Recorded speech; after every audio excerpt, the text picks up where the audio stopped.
Good morning, everyone.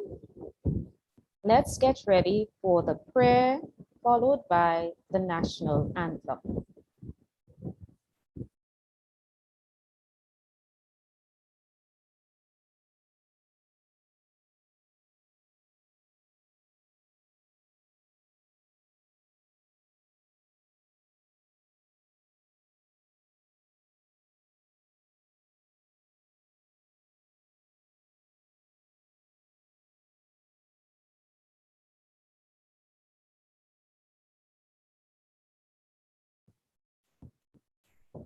As we await the prayer, bow your heads and close your eyes.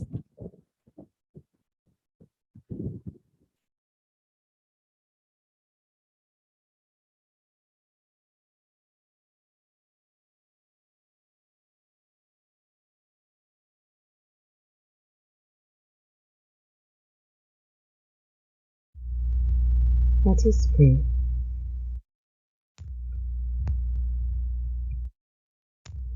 Praise be to you, Almighty God, Creator of the universe and all that is in it. We thank you, O Father, for the opportunity which you are giving to us to increase our knowledge. May your divine grace enable us to study hard and use what we learn for the good of our fellow citizens. We pray that you would free us from selfishness, lust, greed, anger, and hatred. Warm our hearts with love, fill our minds with understanding, and strengthen our wills in the face of difficulty. Help us, O Father, to make our beloved country of Trinidad and Tobago the kind of place you want it to be. A place where human dignity is respected, where equal rights are accorded to all citizens, where hard work is encouraged and rewarded, and where you, O God, reign supreme. Amen.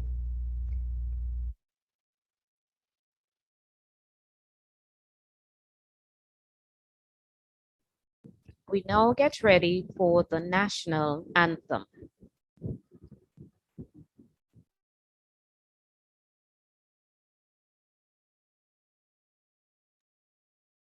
Let us sing our national anthem.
Thank you for your wonderful singing. We will now have the school pledge.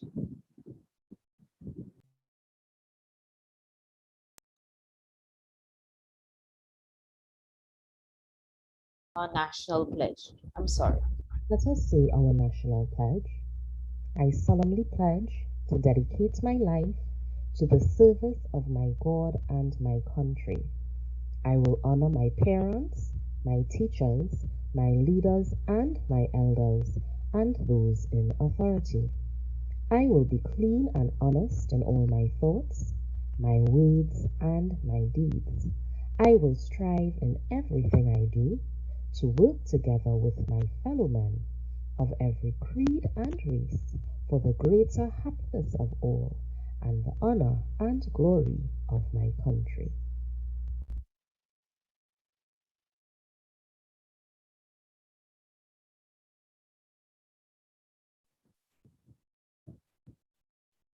Thank you very much. Good morning and welcome Group D to our second day. Before we move on, I just want to acknowledge the schools that are present today in Group D. When you hear your school, give a thumbs up. Point Fortin AC, Erin Road Press, Point Fortin RC, Rancho Quemado, Rosilac Presbyterian, Rosilac Hindu, Salazar Trace Government, and Sucha Trace Hindu. We welcome you to another thrilling and inspiring day.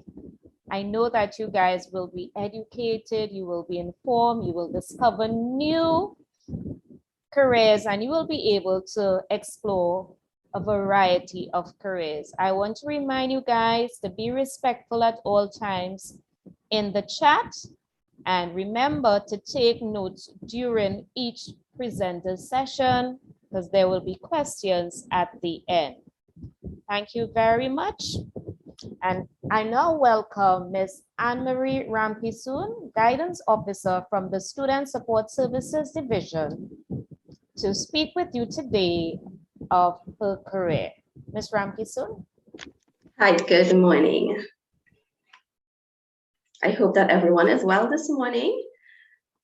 As Ms. Neve said, I am Ms. Ramkisoon and I am also a guidance officer in the secondary school system. And this morning I'm going to spend some time sharing with you about my exciting profession. I have been a guidance officer for the past 13 years. I started off as a contract officer so that sometimes you may see the term guidance counselor, and that would be the contract position, as well as guidance officer, which will be the permanent position. All right, but we all do the same thing. All right, so I know some of you might be interested in helping persons, and this is one of the ways that you can contribute to society, you can contribute to the education system in growing and developing young minds. All right, and as well as having a very positive impact. So I'm going to share my screen now and share a bit of information on the roles of the guidance officer.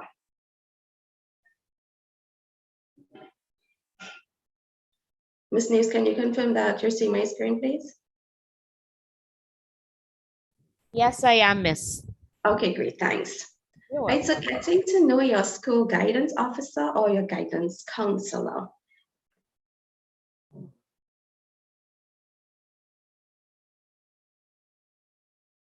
All right, so guidance officers normally provide a number of different services to the schools. And many of you who have guidance officers in your school will know your guidance officer from Miss coming to talk to me in school, Miss talks to me about studying, Miss talks to me about my friends. So that falls under our classroom guidance, where we go to the classes and we speak generally to all of the students. Counseling is another service that we offer. And from time to time, students may have issues that they just want to talk to somebody one-on-one and they don't want anybody else to be there outside of the classroom. So you can have a one-on-one counseling session with your guidance officer or your guidance counselor as well. You can also just have a one session in terms of your officer or counselor providing information to you. Sometimes, like your career fair today, you may have received that as an information flyer saying, guys, you can join this career fair today and there'll be exciting information. Where the COVID pandemic, your counselor may have shared brochures with you as well. So that's where we provide information. We also provide a consulting service, and this consulting service can be to your parents, to your teachers, to your school principals. And this is where the adults say, Miss, you know, I have this child, the child is having some trouble in learning. How can I help this child? And that is our consulting service. So you see the many different aspects of the guidance officer and the many different things we do. The referral service is one where there's a formal document that is completed where the school makes a request for a guidance officer to have a one-on-one session with a child. Sometimes you might tell the teacher, Miss, I think I want to talk to the guidance counselor or the guidance officer. And your teacher may do the referral, which is again the formal request asking us to see a child. And of course, with all work, we have to be accountable, right? So the accountability aspect is where we have to do a lot of reports, a lot of paperwork in terms of what we do.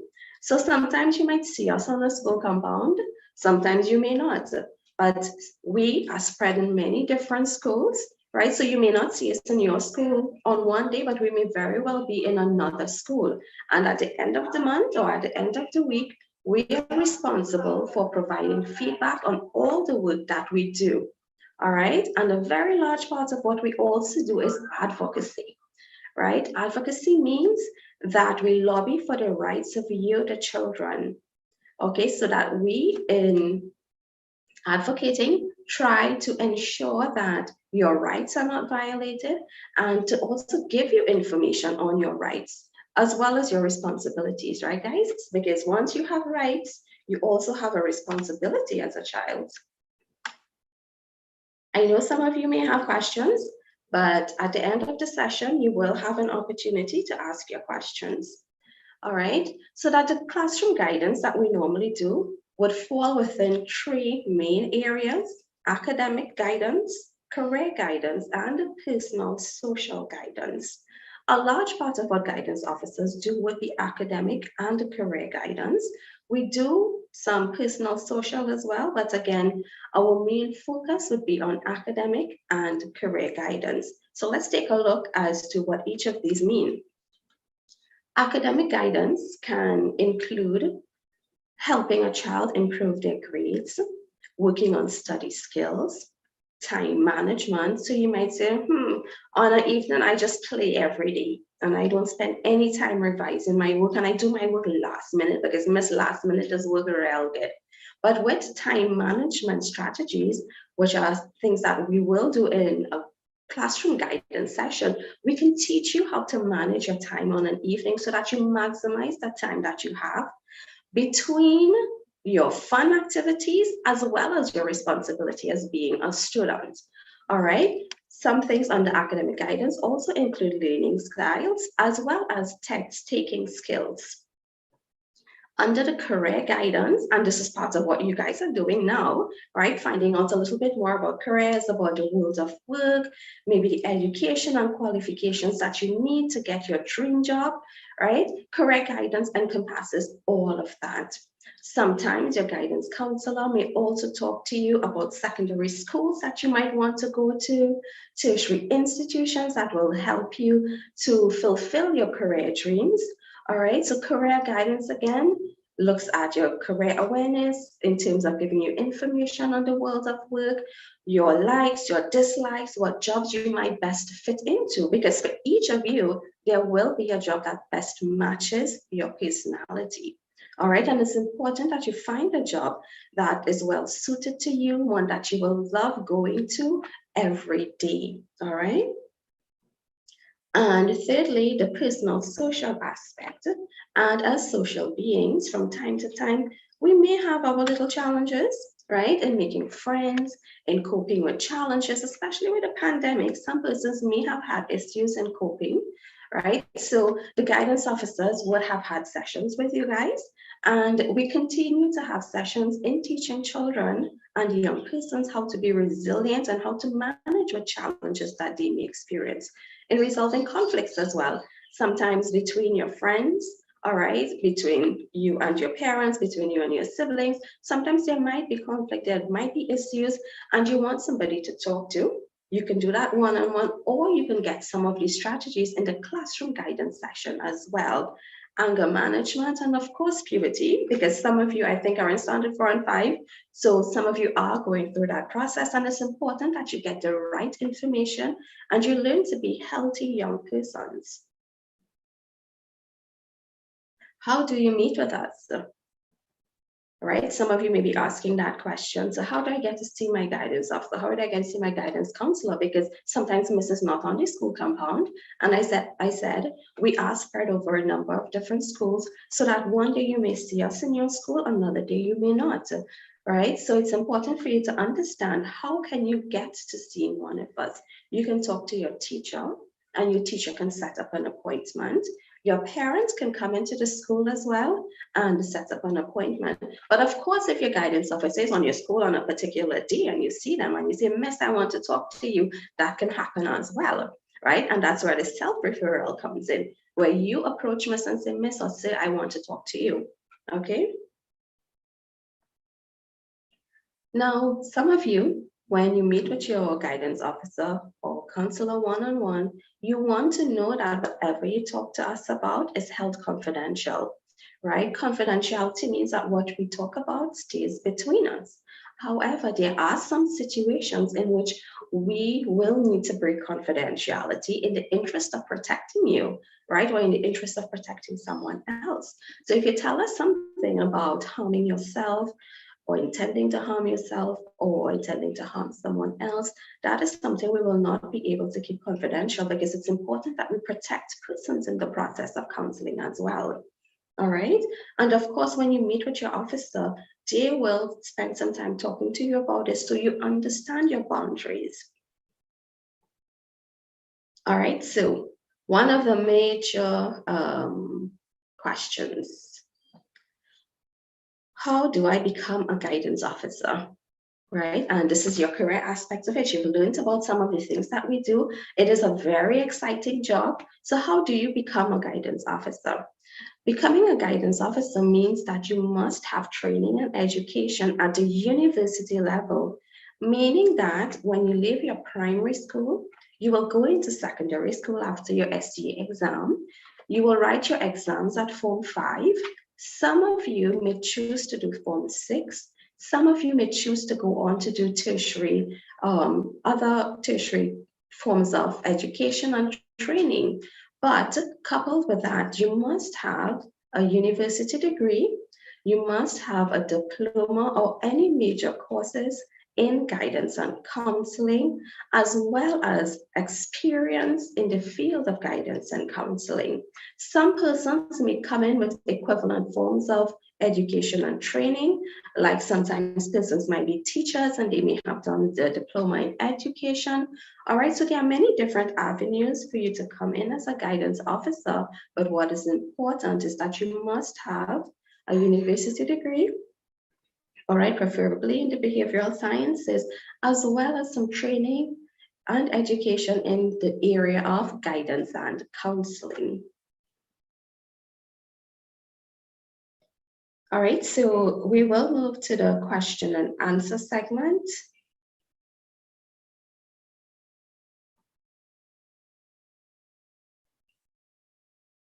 Ms. Neves, are there any questions for us? Not at this time, Ms. Rampisu. Just give them a few minutes because apparently there's a 30-second delay. So I'm going to give Okay, them sure. some time to process and see if there are any questions.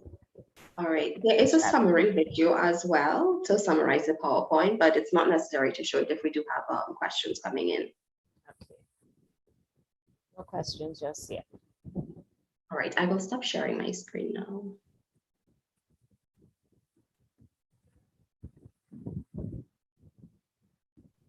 Maybe you can show the video if you like. Sure. Since we have no questions coming in just yet. Okay, are you seeing this? I'm still seeing your thank you slide. Okay, all right. Let me stop sharing and try to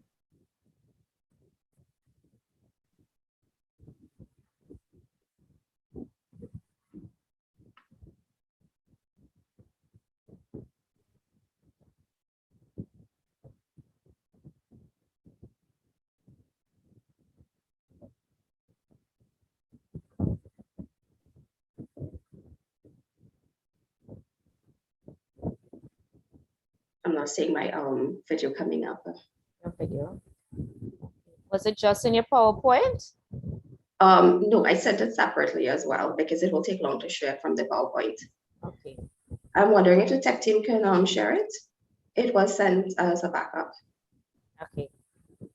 Let me find out for you. Sure, thanks.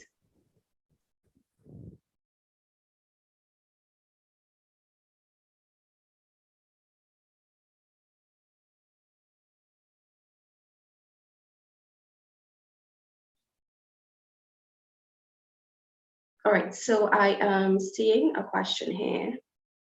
How many schools are covered by HEO?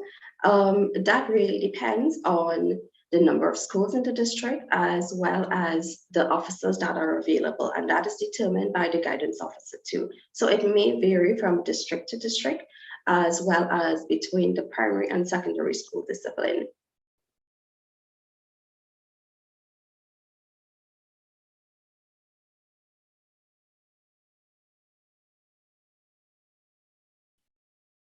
How many subjects do you need? To become a guidance officer, firstly, as I said, you need to complete your secondary school training and education and gain the necessary qualifications to move on to your bachelor's degree, right? At the Form 5 level, a full certificate encompasses mathematics, English language, and 3 other subjects. That qualifies you to go on to Form 6, right? There are certain subjects that might help you, but again, there are no specific subject groupings that you will require to pursue your degree to become a guidance officer. All right, so once you have that mathematics and English language at the Form 5 level, as well as your 3 other subjects, and you can move on to Form 6, or you can move on to do a certificate program or a diploma program in guidance and counseling, and then go on to do your bachelor's degree, maybe education or psychology. All right, you can become a guidance officer.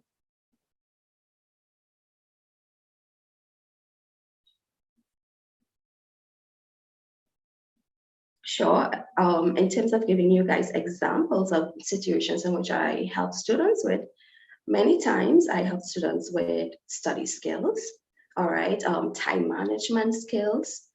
There might be personal issues, all right, in terms of managing peer conflict, maybe giving information on puberty, to name a few.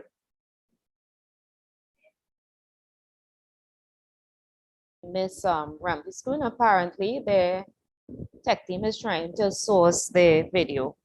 Okay, not a Question. problem. Were you answering questions? Because I was back. Yes, I was. All right. Did someone ask why did you become a guidance officer? No, I didn't get that one. I'm asking that one now. Why did you choose guidance? I chose guidance because I really wanted to help. I really wanted to make a difference. And it's a decision I think I made in Form 4 or 5. I was doing all business subjects. And I realized I don't want to deal with money. Initially, my career goal was to become an accountant. So I would have been doing economics, accounting, and business.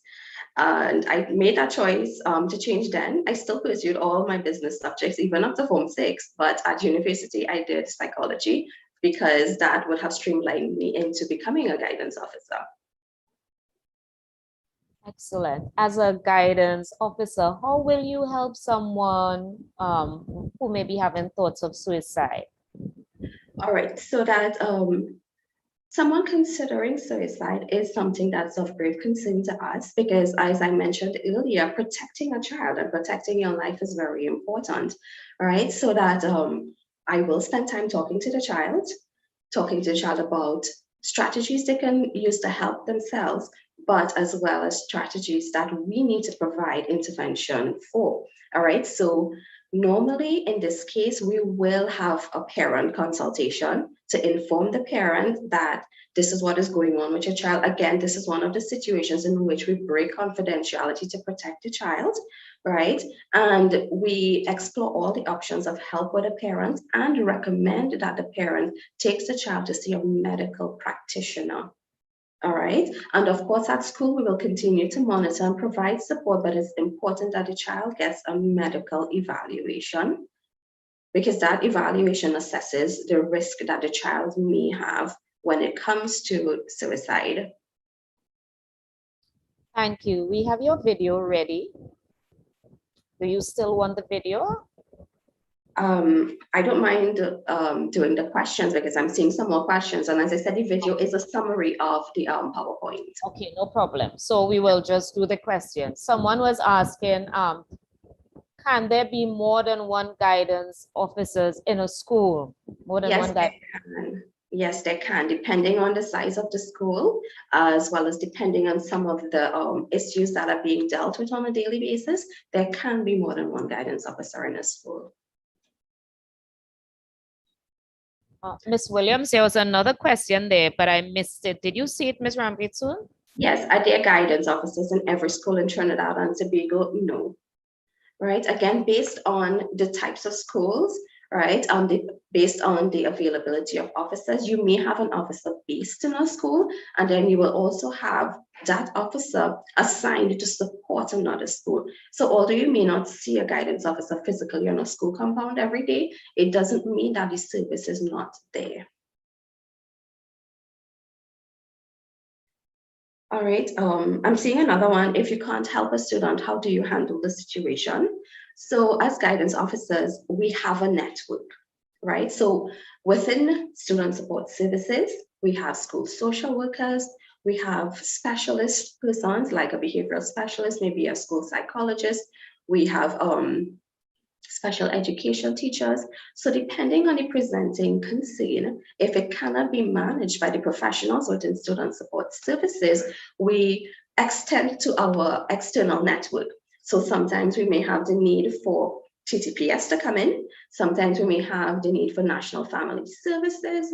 Sometimes social welfare. So depending on the presenting concern or issue, we can tap into our various networks, as well as each guidance officer in a school has a supervisor. So sometimes I might say, I don't know what to do, how to help this child. I might call my supervisor, Miss, this is what's going on. And my guidance officer too might say, okay, Miss Ramkisoon, this is what you need to do, right? So we do have that support amongst ourselves as well. Excellent. I saw another question. I'm seeing what is one of the most All right. difficult situations you had to deal with as a guidance officer. And I think it would have been along the lines of suicide, right? It's really, really a difficult situation for us. Although we provide support and help to see a child in distress where the child might be thinking of that, it's difficult for us as well. Are there any more questions coming in, Ms. Williams? Oh, you're seeing them. So go Yeah, ahead. I'm seeing them. So is being AHU difficult or challenging? Yes, there are times when it is challenging. As I said, we have lots of paperwork, and some of my colleagues can agree. Sometimes the paperwork becomes a bit much for us. Sometimes there are cases that might be a bit heavy and challenging for us, but at the end of the day, it's a very rewarding profession because it's something I wanted to do. Right. So I love what I do despite the challenges. Sometimes it is very rewarding, it's very enjoyable, it's very dynamic. You don't do the same thing every day. I can tell you that for sure. Is it common that children want to harm themselves? No, it's not very common, but it doesn't negate the fact that it does happen from time to time. Why? There are many different reasons why. I would not share specific reasons, but there are reasons.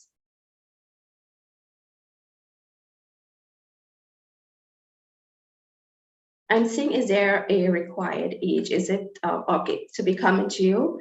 No, but of course, if you're familiar with the labor market, you're an adult at 18, right? And if you are to pursue the necessary training and education to become a guidance officer, you don't go through that process before you turn 18. But once you become an adult and you have the necessary training and qualifications, yes, you can become a guidance officer.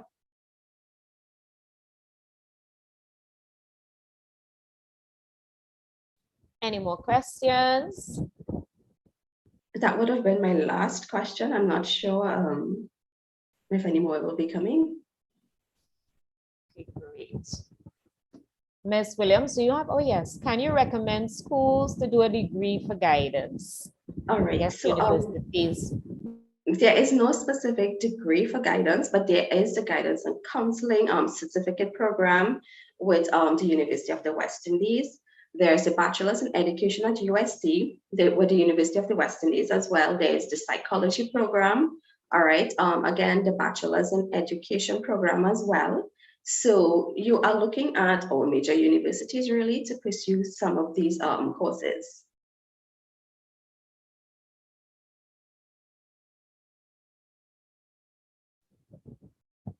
Thank you very much, Ms. Rambisoon, You're for most your presentation, and thank you for that comprehensive review and answers of those questions. You're most welcome. Thank you. I hope you guys have a good day. We will, thanks. I'm sure students are eager to become guidance officers now. I hope so. I hope so. Okay, bye-bye. Okay, thanks. You can go backstage. All right, students. So while we await our next presenter, I think we should have a little game. Okay, let me see if I can share my screen and get this game up for you. Yes.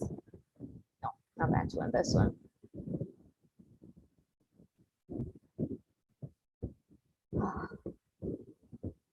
Just now, let's see, how do I do this without showing all the answers?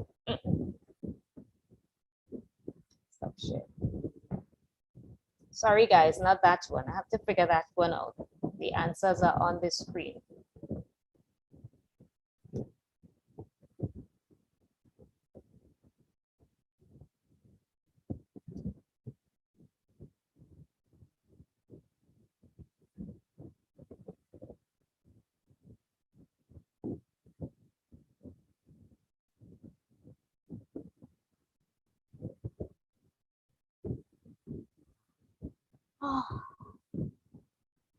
All the answers are on the screen. Anyhow, let's see if we can do it. All right. My job is one of the most dangerous jobs. That's the first clue. I sometimes carry a gun. I wear a special hat and badge. My mission is to protect and serve with pride. Who am I? Type your answers in the chat.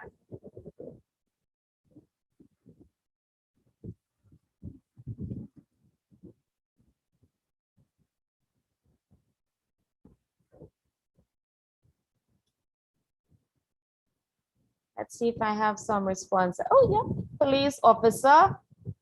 Next one.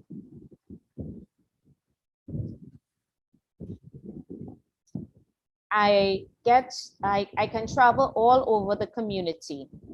I sometimes do so on a bike or a motorcycle. I bring good news in the form of mails. Who am I?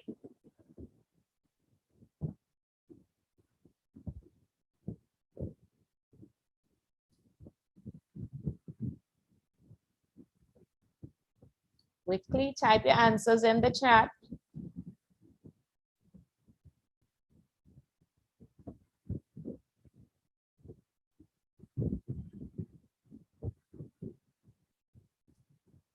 Like this one is, oh yes, I'm a postman. Next one.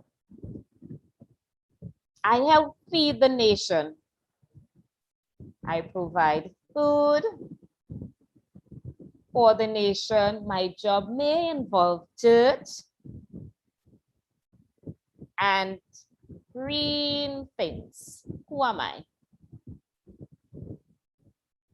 That one might be a bit difficult. Let me see how good you guys are. Who am I? I help feed the nation. My job may involve dirt and green things.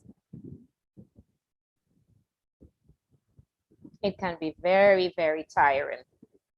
Who am I?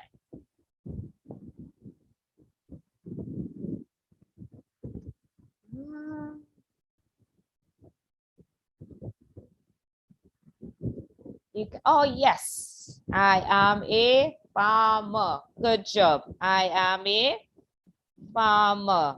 Excellent.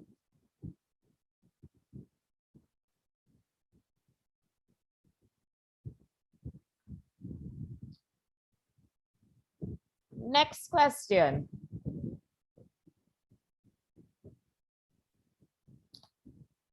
I help children with math and English. I love being around children. My job sometimes entails using a whiteboard and marker or blackboard and chalk. I stand or walk around my classroom. Who am I? That one was so easy. Who am I?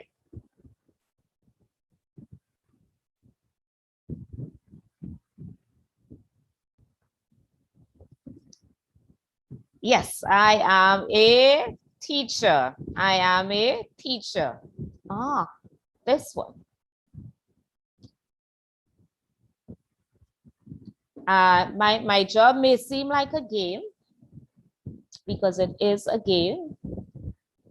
I use my feet and sometimes my head as part of my skills to play this game. It involves matches and scoring goals is one of the ways my team can win. Who am I? Difficult, difficult. Let me see if you guys can figure that one out. Don't forget, put your name of your school, the initial of your school at the side of your answer. Who am I?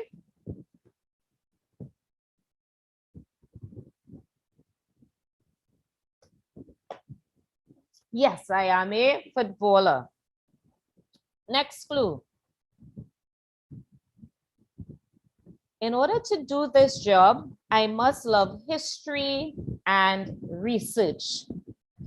This job involves collecting artifacts and continuous search for new things.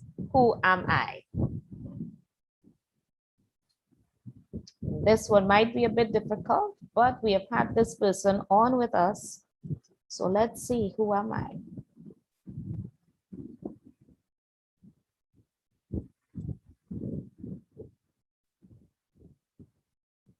Who am I?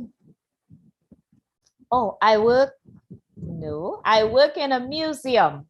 Who am I?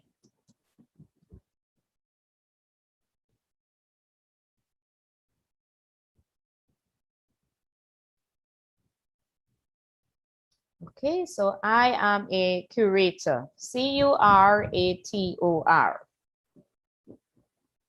Okay, I am a curator. Someone works in the museum. Let me see if I can give you guys another one just before a presenter comes on. Are we ready? My job involved helping children. I can also visit their homes. I help students who may be having problems with behavior, who are experiencing any form of abuse. Who am I? And I am part of the school, of the Student Support Services Division. Who am I?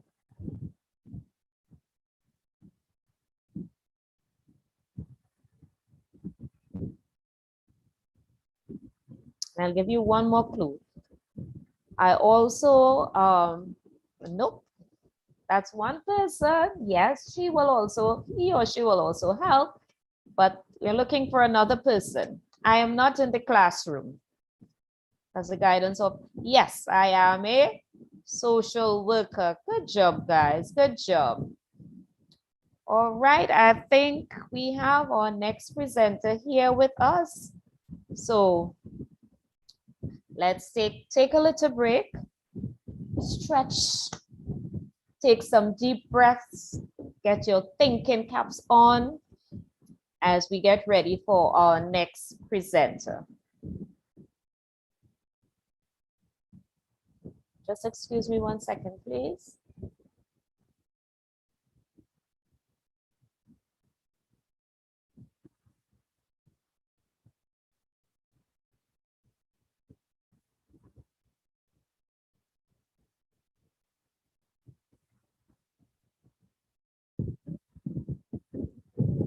Okay, so our next presenter is ready. We have Miss Taisha Kroll from the Trinidad and Tobago Meteorological Center. Sorry, that would always gives me problem. And Miss Paula Wellington. Please welcome them. Miss Kroll, Miss Wellington. Hi, good morning. Good morning. Morning. Okay.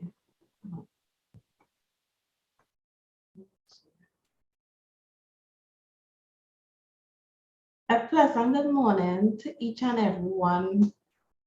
I would like to say thank you for having the Trinidad and Tobago Met Service here today. My name is Taisha Kroll, and I am a communications assistant along with Miss Paula Wellington, who is a Met assistant too.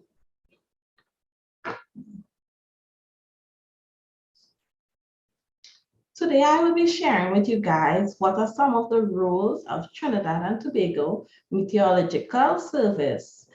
Like, what is a meteorology? What is meteorology? Also, what are some of the career options and requirements for the field of meteorology? Are you curious about the weather phenomena? Are you also astounded by the sky or show interest in science and weather? Well, then meteorology might just be a good career for you. First off, I would like to give a brief overview on Trinidad and Tobago Meteorological Service.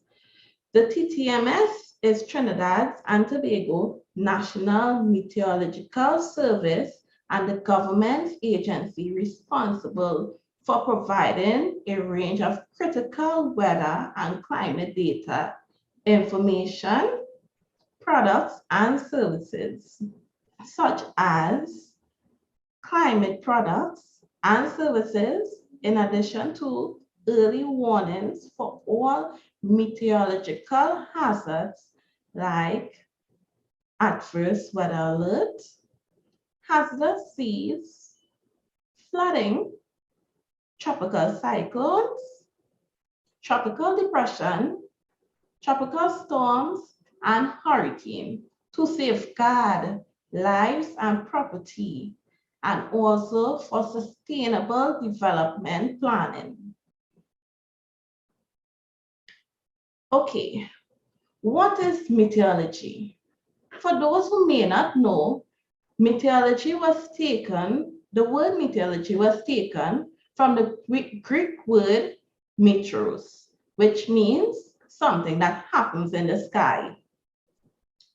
Meteorology is a study of the atmosphere as well as weather and climate and its effect on our people and our planet.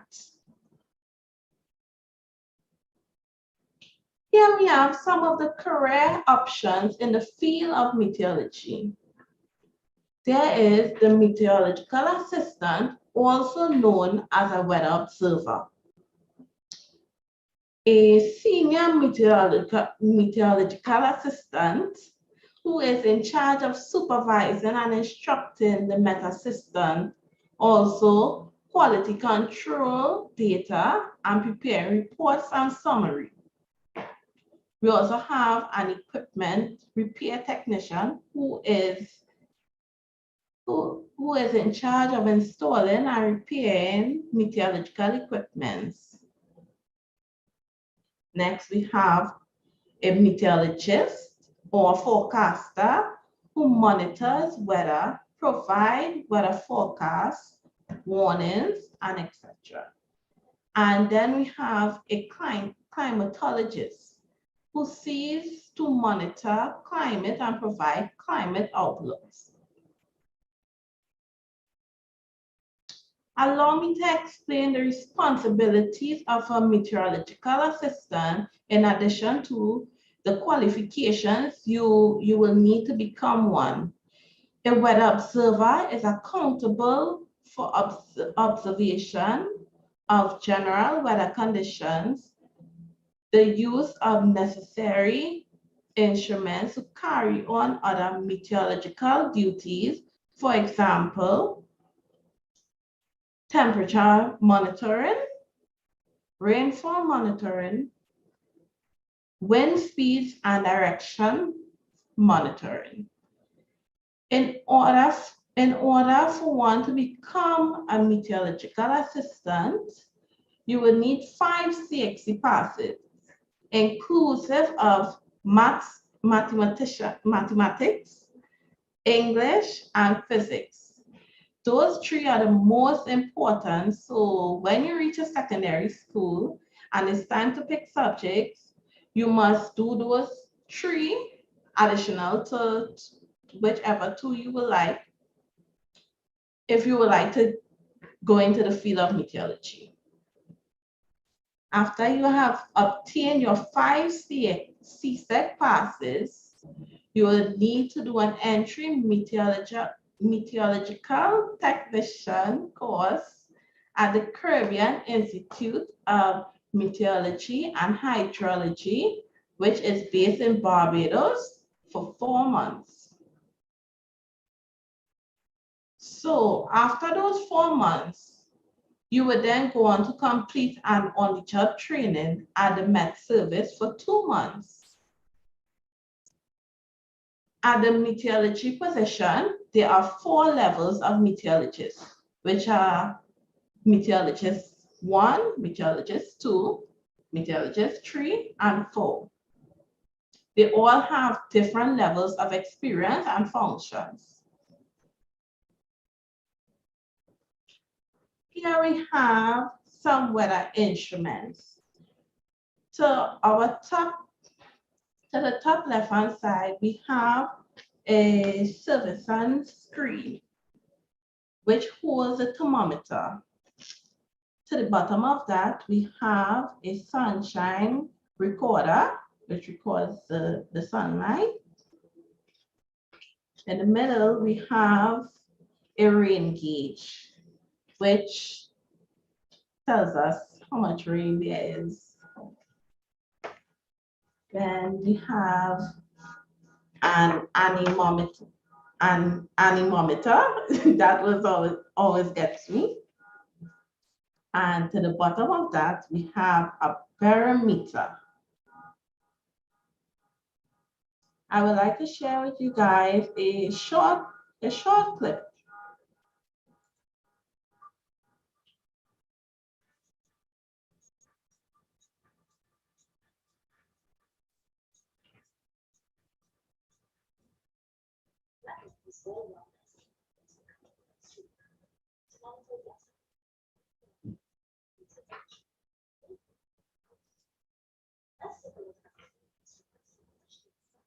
The volume is rather low on this, Ms. Kroll.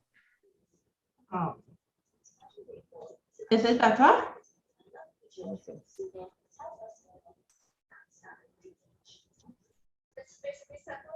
Yeah. Okay. Yeah, that's a little. Yeah. And then we use a measuring instrument to record that amount of rainfall that occurred. The evaporation pad measures daily evaporation. While the reservoir beneath the distant evaporation station, the hook gauge turns to take the water levels just at the brink of the water. The differences in mixed water levels then indicates how much water has evaporated. The sunshine recorder shows how many hours of sunshine there is due. The sunlight will pass through this sphere, which acts like some magnifying glass, and burns onto this card. Now the card has equidistant objects that represent each hour per day. Speaking to screen causes thermometers from safely directly off the ground. This prevents the ground from affecting the reading ambient air temperature. The screen allows the air to flow through, and so we actually measure the air temperature in the shape. That is what we use for gas if you want to. Just as in one perspective, this thermometer is equipped in the weather will measure temperature as the moisture evaporates into the air. Teleport whole unit is off. Another temperature reading device known as a telescope. This is plasma resistant rather than traditional, but harmful mercury. Most tech offices are moving away from mercury glass thermometers due to safety concerns because of the mercury. And now we have this new digital system that is being implemented. They obtain the humidity levels, pressure readings, as well as minimum and maximum temperatures all combined in this compact digitalized system. We see how the Met Service measures our temperatures and everything they need for the weather forecast. I am Julia Gomez, keeping it green for TCTV. And that concludes my presentation today. Once again, I would like to say thank you for giving me the opportunity to extend some knowledge behind the field of meteorology and Trinidad and Tobago Meteorological Service. And I now pass you on to my colleague, Ms. Paula Willington, for any questions.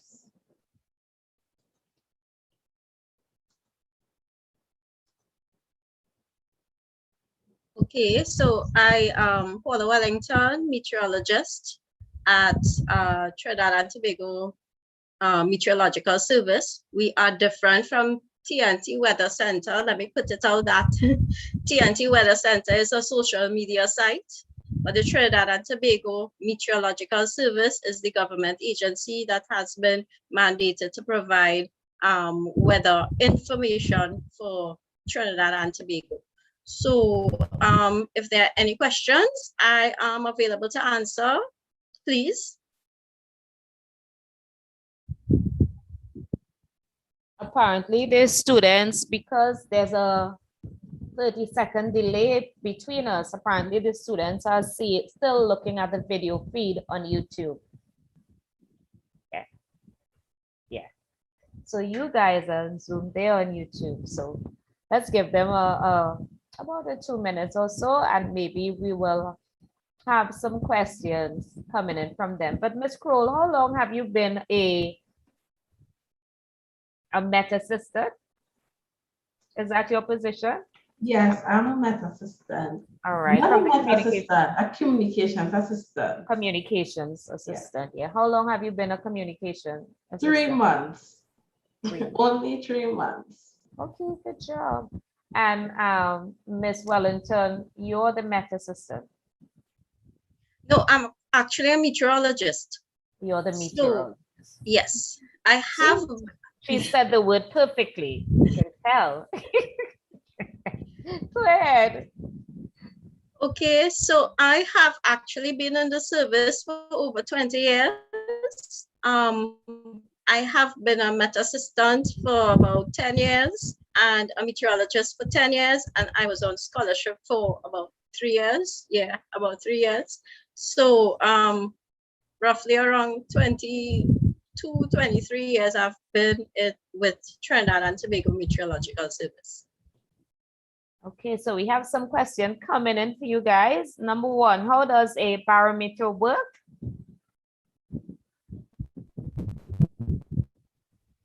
Can you hear me? Like Ms. Wellington frozen? Okay. Sorry, say that again. I was asking, how does a barometer work? Okay.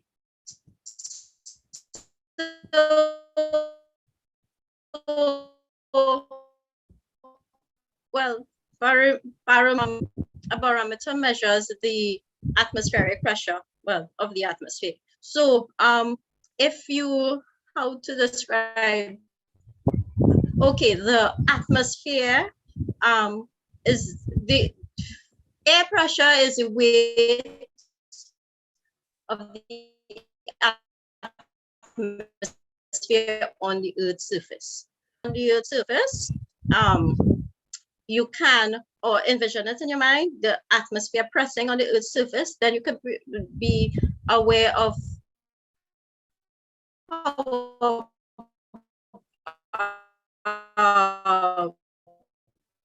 what atmospheric pressure is. The surface of the Earth and probably a high mountain, okay? The atmosphere is at the top of my screen. If you have less atmosphere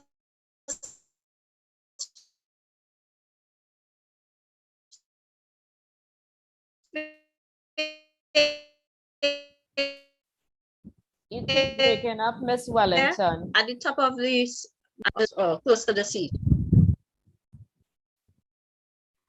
So you keep breaking up. So maybe you need to go Okay. over that base. It's probably my internet connection, so my apologies. You're sounding better now. Thanks. Okay, so all right, so the barometer measures atmospheric pressure. Atmospheric pressure is the weight of the atmosphere on the Earth's surface. Okay, so let me explain what atmospheric pressure is first before I can explain what area. And let's say the end of the atmosphere is at the top of my screen. Okay, so you have less atmosphere pressing down on the mountain than you have at the sea. At the beach, you have more. You have a lower pressure reading on the mountaintop and a higher pressure reading on the beach. Okay. So how a barometer works? The older barometers, or even the older barometers, use mercury in a column, and the mercury will go up and down depending on the weight of the atmosphere on that particular area. The more modern barometers use a spring gauge that is very sensitive to changes in atmospheric pressure. So as the weight of the atmosphere changes at that particular area, you would see the measurements changing on the barometer itself. It's a really technical device, but it's a bit simple if you understand that atmospheric pressure means the weight of the atmosphere on the Earth's surface. Okay, I'm seeing another question. So, Yes. moderator, may I go ahead and answer the question? Sure, you can go straight ahead. Okay, so how do you become a weather forecaster? A weather forecaster, well, after well, we have to do our BSc in meteorology. I did mine at UWI Barbados. We have colleagues who have gone to foreign universities and done their degrees in meteorology. Also, I have colleagues who did their degrees in physics and mathematics.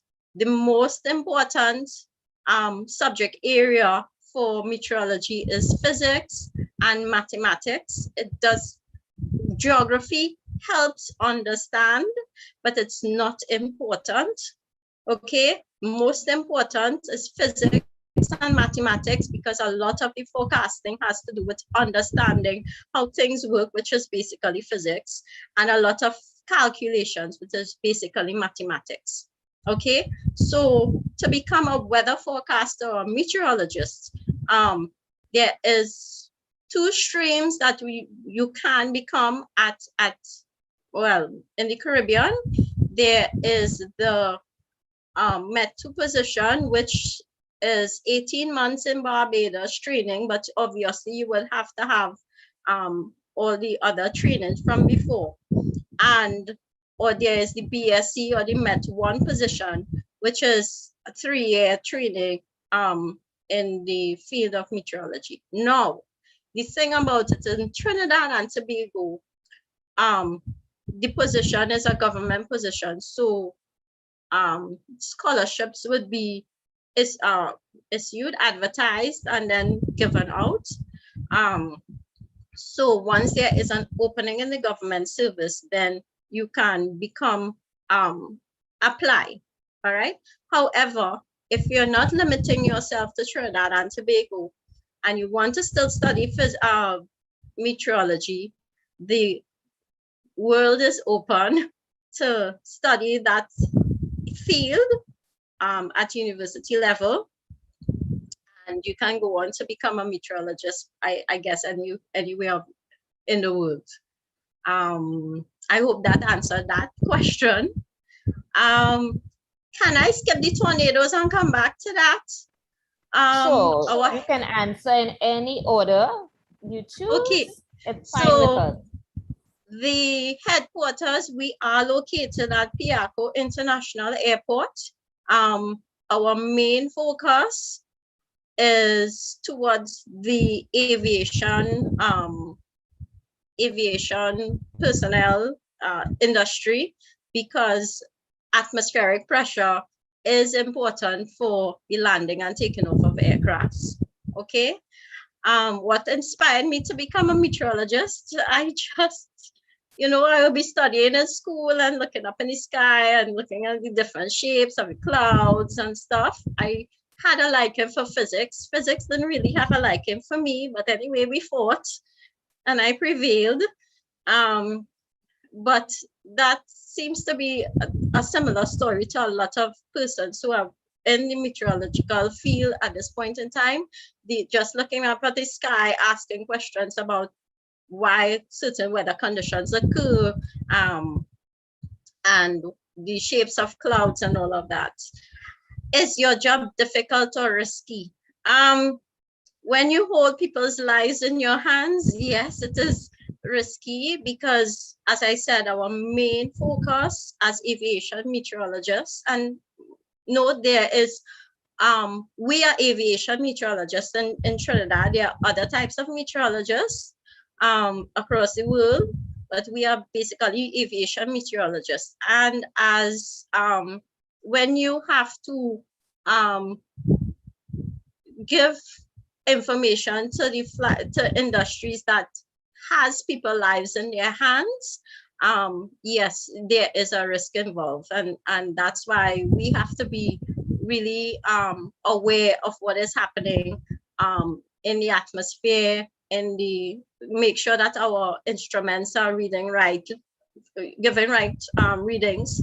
That's why there are a duplication of readings from our instruments, so we have to be on the board. We cannot slack off or say, that is not important. We have to give proper things, proper information, because we are part of the disaster, disaster management of the country. So we must provide data that will help people protect life and property. All right.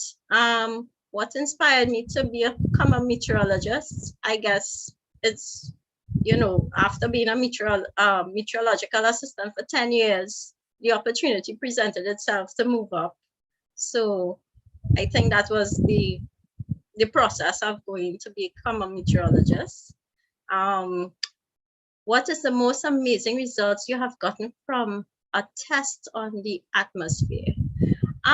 Well, I am sorry, Taisha didn't show the weather balloon video clip. There is something called a weather balloon. She can still show it. You still have it? Yeah, she has time. If she has the clip, we can see it. Do you have the clip, Ms. Squirrel? I can get it.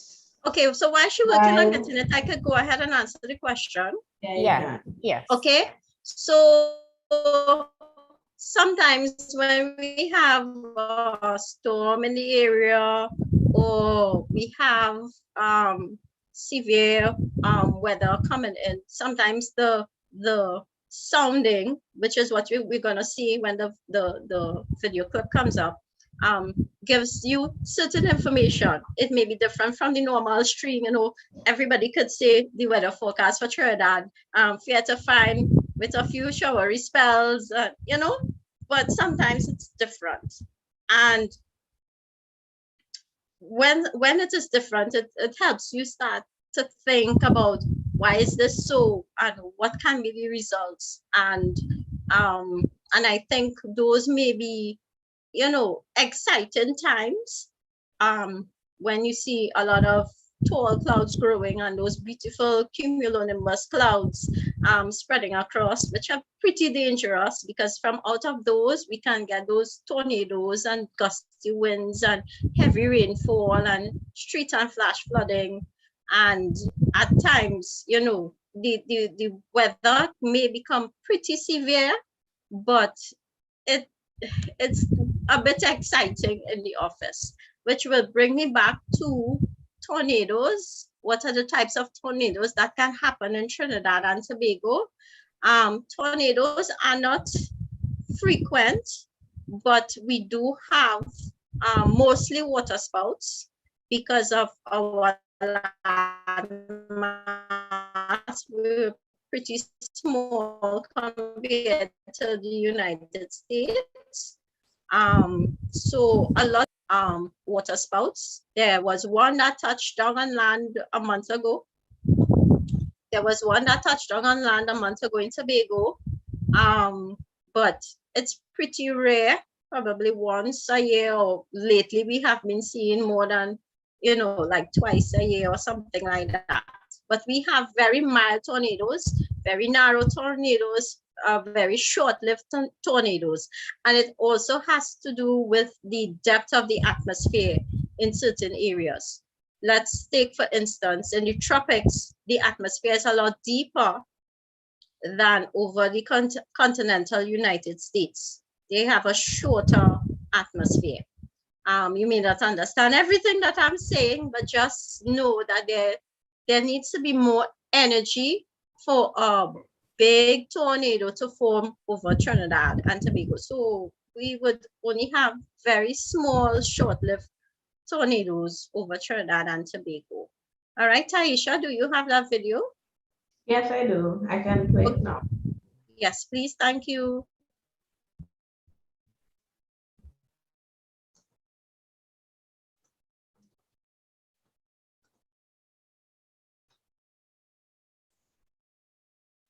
Let me just share the screen. Do you still have the opportunity to share the screen? Yeah, I do. All right, great. Okay.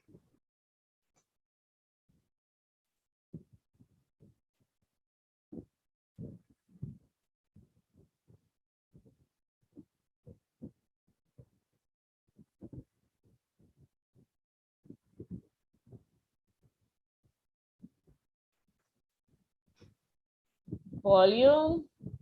No, there isn't an audio with it. Oh, and this one? Okay, great. Thanks.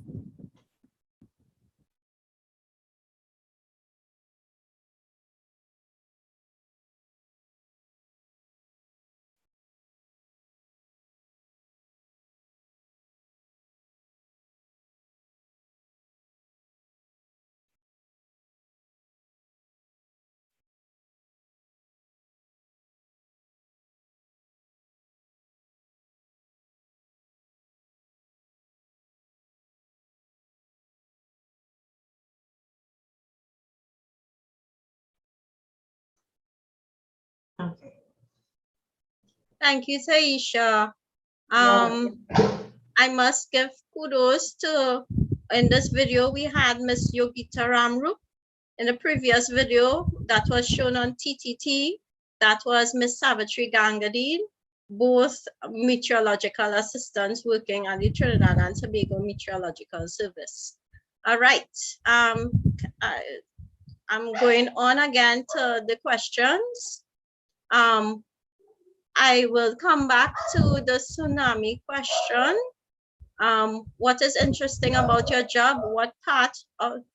What is the part you enjoy the most and why? Oh my gosh, I enjoy this, interacting with students a lot more than actually going to the office and sitting and doing work, because I get the opportunity to relay what I have learned about the weather and the instruments, and why it is so very important to understand about the weather and climate. And I'm getting to some social studies now. Remember, recently our Prime Minister, the Honorable Mr.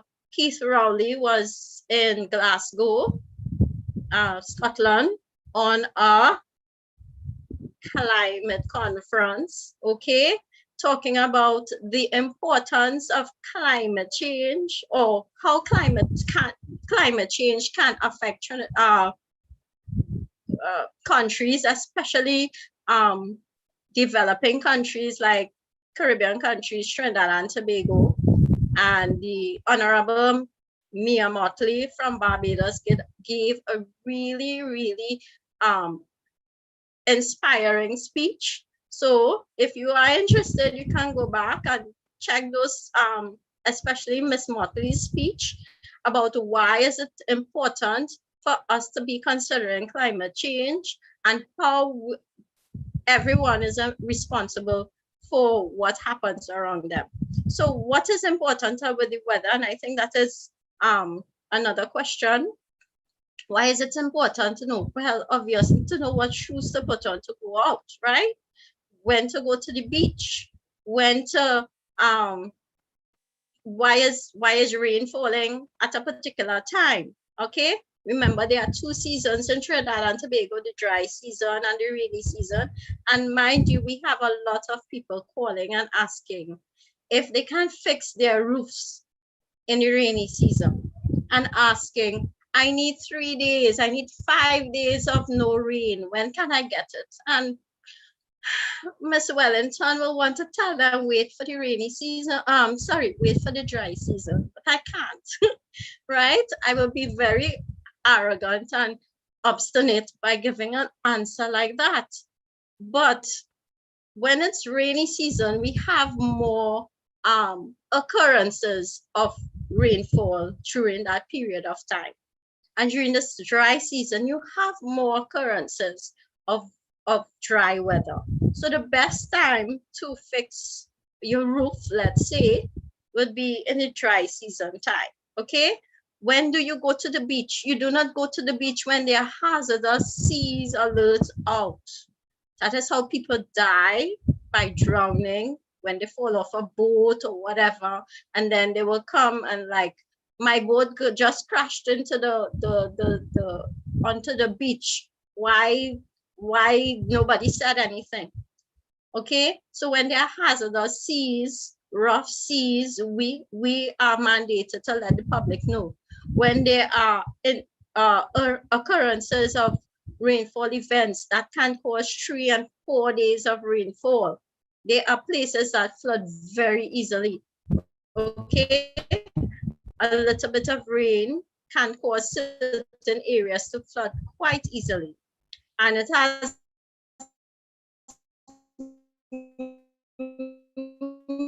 may not be always live and how certain amount of rainfall can affect their areas. So knowing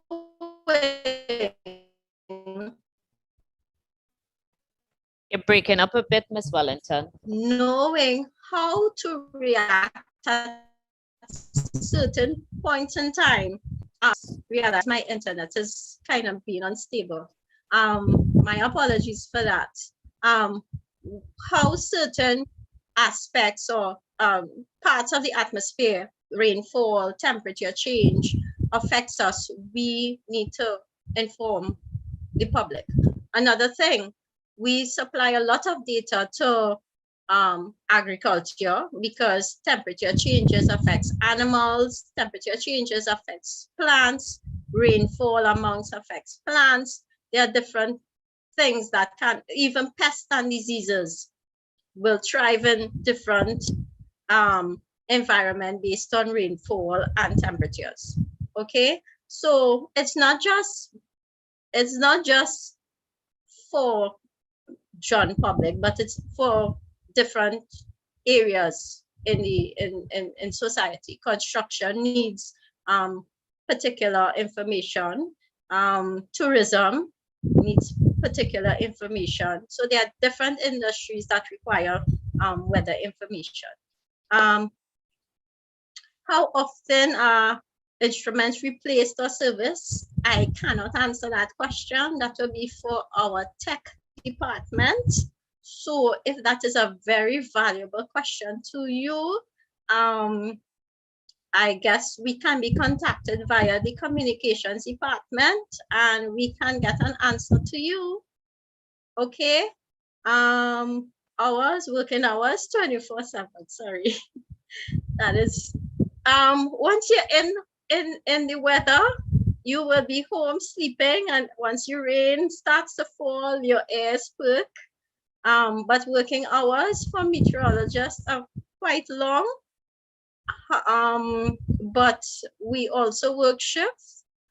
So we also have a lot of days off. But this is primary school level, isn't it? Is it? Yes, it is. Standard Yes. 4 and 5. I am surprised of that question. At the salary, we work in the public service, so it's not fantastic. All right, but sometimes the love of the job, the love of the science wins over salary. But yes, we do have to pay for mortgages and houses and cars and stuff, so it needs to be improved, but it's not fantastic, but we can live on it. Okay, I said I was coming back to tsunami. Can we determine when a tsunami is about to happen in Trinidad? Okay, tsunami is not meteorological. However, the Trinidad and Tobago Meteorological Service do issue tsunami alerts because we are 24-hour office. We work 24 hours, 7 days a week, 365 and a quarter days a year. Okay, so because we are open 24/7, we are the receiving agency for any tsunami alerts. However, tsunamis are basically something that is triggered by seismic activity. So the seismic department will be able to answer that question. But as far as I know, and please, I am limited with seismic information, but as far as I know, you cannot forecast an earthquake or any seismic activity. Okay. Did I cover? No, I think there was a hail question. Let me get back to the hail question. Can you explain why we get hail? Why we get hail in a tropical country? Okay, hail, how hail is produced and tropical is not.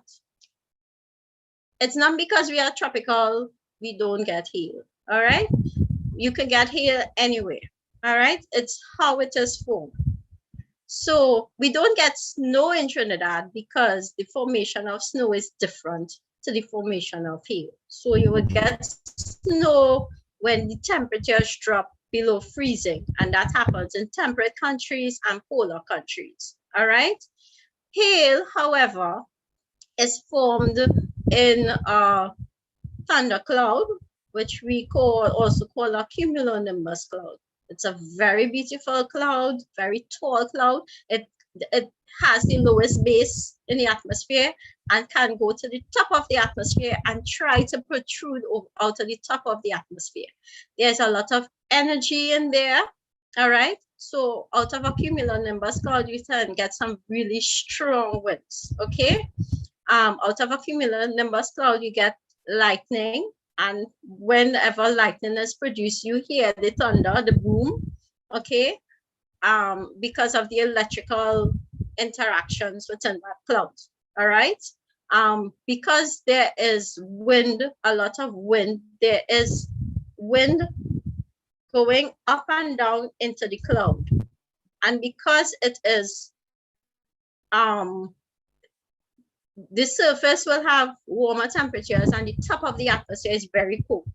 All right, sometimes -50, -70 degrees Celsius. So you're moving from surface temperature, sometimes we are what, 36 degrees Celsius, going to -50, -60 degrees Celsius. All right, so when the wind pushes water droplets up into the cloud, it freezes. and then the wind pushes the water droplets back down, it may melt. And then if it's constantly, if the cloud lasts pretty long, you can or keep regenerating. You can have this change going on and on with the same water droplet freezing and melting, freezing and melting. And every time it freezes, it gets bigger and bigger and bigger. All right. And if you have a really intense thundercloud, sometimes the hail that builds gets so heavy, or the strong winds that pushes out of the cloud can push the hail out. All right. So really intense thundercloud activity can produce hail in a tropical country. As I said, formation is different from the formation of snow. All right. And what happened, I think about a month ago, we had hail. Remember, I don't know if you remember, it was very hot that morning. It was really, really hot that morning. And then we had moisture in the atmosphere, and the clouds were allowed to grow. And they got really tall and intense. And that thundercloud produced hail. Mind you, your school is located in what area? We are in the St. Patrick district. So we So that stand is from, South Trinidad. yes, Southwest Peninsula. Okay, so that means you all had blazing hot sun on that particular day, because I remember being in the car and I had the air condition on, but no rain was falling. But there was hail in North Trinidad in Aruca, Trin City area, and I was getting burnt by the sun, which was on the southern side of my vehicle. So that day that we had the hail, about a month ago, I believe it was, North Trinidad had a lot of activity, and South Trinidad was pretty warm, I believe. Correct me if I'm wrong. I'm almost certain we were hot that day. Yeah. Yes. So that day was really, really hot. I think 2 days before, 2 days after, we recorded the highest surface temperature. And so because that thunderstorm was really intense and we didn't have a wind that day, so the thundercloud was allowed to grow. If you have a wind, it will push the clouds along. But if there is no wind, the cloud is allowed to grow and become more intense. And because of the intense activity, we would have had that thunderstorm activity. All right, did I leave out any question? Did I cover all the questions? I think you pretty much covered all. We covered all the questions. And so we want to thank you so much, Ms. Wellington, Ms. Kroll. Thank you so much for sharing with us about your profession, meteorologist and communication specialist. See how easy communication was for me. So I want to thank you guys so much for sharing with us. Our children seem to have loved the presentation based on the questions we're getting in the chat. So thanks again for coming, and enjoy the rest of your day. Thank you so much. Great. Thank you very much. It was my pleasure. You are so welcome. Bye. Have a good day. You too. Bye. At this time, we will go straight into our next presentation, and we warmly welcome Mr. Kwame Daniel from Gardenscape. Mr. Daniel, welcome. Good morning. Thank you for joining us. I can't hear you. Your mic is muted. Unmute your mic. Okay, you hear me now? Yes, sir. Loud and clear. Thank you. It's all yours. All right. Excellent. So everyone is seeing and hearing me clearly, right? Yeah, good. So yes, my name is Kwame Daniel, and I'm from Gardenscape Designs. That our company is located in Canupia, and what it is we do, we make the outdoor environment a bit different, right, for our customers. So the question would be, what is a landscaper? So a landscaper is basically a person who goes through the process of making the outdoor. He changed the characteristics of the outdoor, whether he use plants, whether he use stones, whether he use swings, water features. That is what he actually does. He makes the outdoor environment more appealing and more entertainable for you guys, right? So sometimes somebody would look at somebody who is probably cutting grass, and they probably might consider them a yard boy, but a landscaper is much more than just a yard boy. As I say, they probably would want to think that a yard boy is someone who would probably clean the yard, who would cut grass, but a landscaper, what he does, he loves to see the dirt. He sees the dirt as a blank canvas, just like a painter when he's going to paint. A painter has his blank canvas and he has all his crayons and his colors and his paints, and then he creates an artistic form. Same thing like a landscaper. He would go to someone's property, he would go to someone's yard, and sometimes it would just be plain dirt. Sometimes it would just be grass. Sometimes it would be bush. So what it is he actually does, he looks at it and he creates an outdoor living space so that the owner of the premises could actually enjoy. So basically that is what we actually do. Other than just being a landscaper, what we do, we sell plants as well, right? So what I will do, I will go into some of the, so what it is a landscaper do in detail. I will show you some of our tools. I will show you some of the pieces of work in which we do, and also the plants in which we would actually use to beautify the outdoor space, right? If you look in the background of me, you would see just a couple of the plants in which we would sell, some of the plants in which we specialize in. They are tropical plants, they are bromeliads, right? Okay, so basically, what does a landscaper do?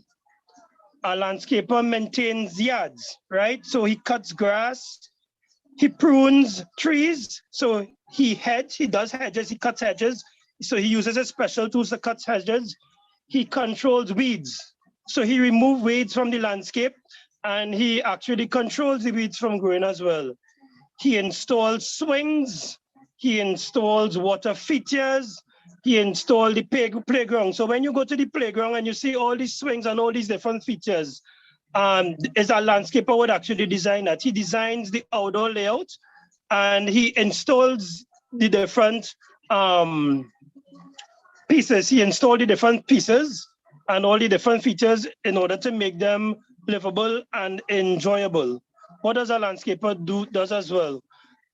He, other than the design work, cutting grass, pruning hedges, removing weeds, he also does maintenance work as well, general maintenance work. So sometimes you would see landscapers, they would work for the government institutions.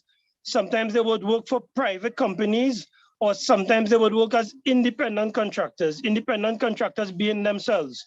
So sometimes a company would, a lot of the time you would find that, think about it, inside of your home would have it would have the jacuzzi, it would have the nice ornaments, it would have the lovely curtains and stuff that mommy and daddy would set up. But sometimes when it is you go in your yard, it looks very, very plain. So here is where it is you would call the landscaper. They would come in and they would make outside very, very entertaining and very, very nice, right? So I will go through some of the plants and I will go through some of the tools in which we would sell. So where I'm at a home right now. This is my home. I also sell plants from my home. So I will just give you a little walk around of the plants in which we would sell. So this is my back door. This is my back door area here. It is concrete that you would be seeing on the ground. So what it is I did, I just placed some pots and some planters with some nice exotic red stem palms, and I just put them in an arrangement so that when it is I look at my back door, it would look very pretty and nice rather than just looking bland. So coming through my back door, I would be able to actually enjoy the aesthetics. Landscaping and plants actually helps to distress people. So landscaping and plants actually helps to make people less distressed. the trees, the flora, the fauna, when it is you see the birds in and out between the plants and stuff, it actually gives you a nice refreshing feeling as the homeowner. And not only as the homeowner, as also somebody who is coming, a visitor or any passerby who is actually looking at enjoying your landscape. So these are some of the plants in which we actually would sell to customers. These are bromeliads. People love these plants because they are very easily maintained. You don't have to do much work in actually getting them to grow nice and grow pretty. So these are some of the plants in which we would actually sell. Now, as a landscaper, you have to be safe and you have to protect yourself when it is you're actually doing your work. So some of the things in which we would actually use, some of the equipment or uniform, we would wear a hat. Right, it is very, very hot these days. I think the former speaker was actually mentioning how hot outside is, you know, with climate change and everything. So it's very, very important that we wear a hat outside to protect our heads from heat and to protect ourselves from heat. I'm not working now, so I don't really need the hat. It's pretty much cool where it is right now in Central, right?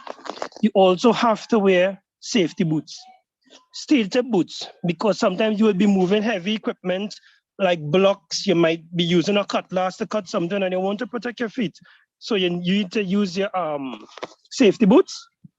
We also use overalls. What these overalls does, it helps us to hold multifunctional tools in our pockets. We can hold multiple tools in our pockets safely and move around. And it also protects our body from the elements, from the sun. If it is that we are using chemicals and stuff, chemicals could be very dangerous because as a landscaper, you would use chemicals when it is you actually trying to kill weeds or control insects and stuff. Those are two other things in which a landscaper do. He controls weeds, he controls insects. So using chemicals, you have to use the personal protective equipment in order to actually protect your body from getting any sort of chemicals on it, right? So I'm gonna go across to the tools and show you all some of the tools in which we would use. A brush cutter or a whacker. This is something that you would probably see a daddy using, or the guy who actually comes, you would probably see some CPAP workers using it. This is a brush cutter that we would actually use to cut grass. This is a pruning shears. A pruning shears is actually used to cut trees. So this here is a tree. It was a big bush. And what it is we did, we cut the bush and we created a design out of this bush. So we have like a nice circle on top. It needs some pruning, it needs some cleaning up. I haven't done it in a while, but this is a nice big circle that we got here. And we just cut around this area here with the pruning shears in order to create a design, something aesthetically pleasing to the eye.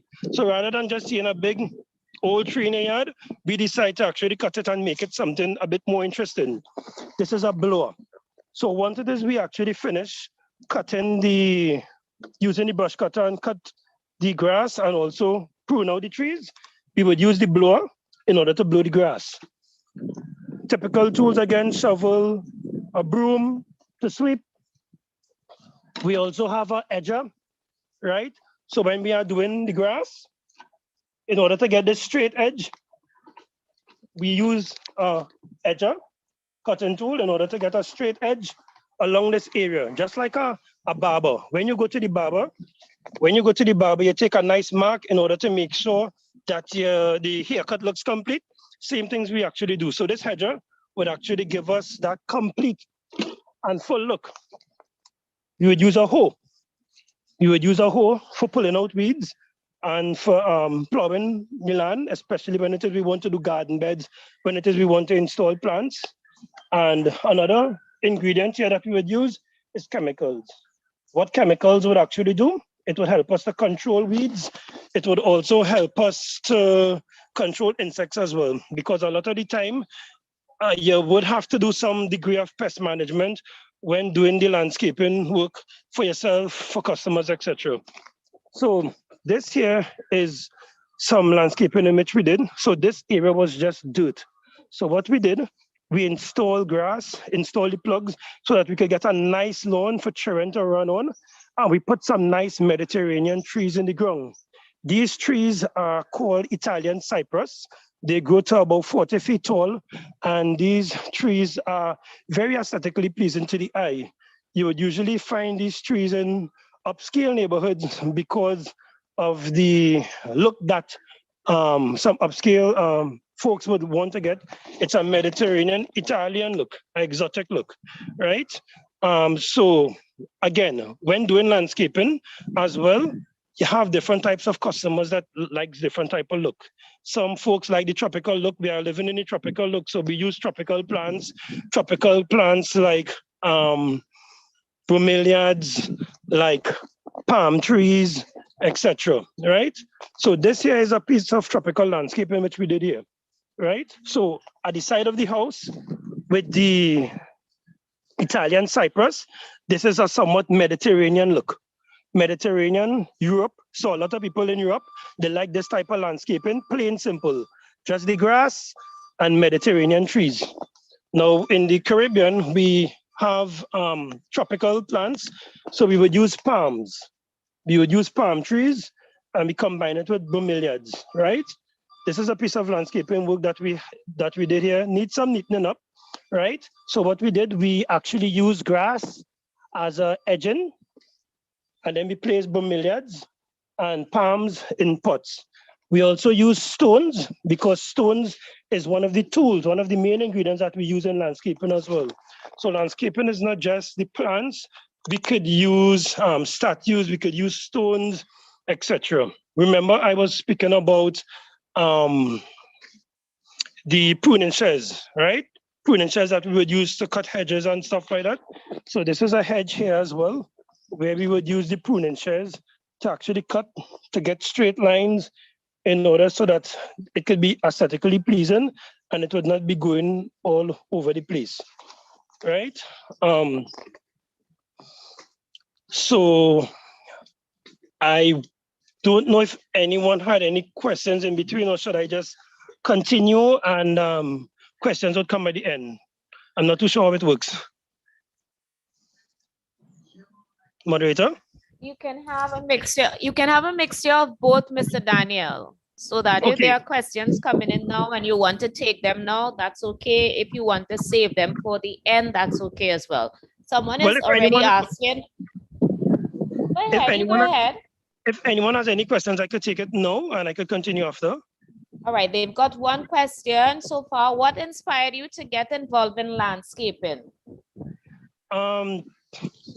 What inspired me to get involved in landscaping? Okay, I will tell you. When it is I actually move in here, I wanted to have a landscaper to come and do the outdoor premises, and it was too expensive. It was too expensive because landscapers charge a lot of money in order to actually install all these features. So I decided to get into it and do it myself. Right. Yeah. So I learned the art, I learned the craft, and I took my time and I started doing work for myself, and then I started doing work for other people as well. So it started with friends, and then it started with, getting customers and stuff like that. And also the sale of plants. I love plants because plants, it brings peace, it brings tranquility. When it is you actually go into the bush, when it is you go into the forest, you understand, it brings some sort of tranquility, and a lot of plants around your home, it would bring that for you as well. So hence the reason why it is I actually got into the plants as well. Right? Thank you so much. Yeah, there's another question though. Mm-hmm.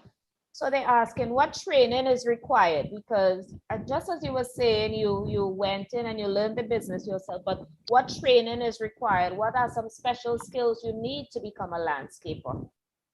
Okay, most people in Trinidad, to become a landscaper, it was like, do it on your own, through practice, through experience, through training other people who are in the trade. However, the University of the West Indies offer courses in landscaping.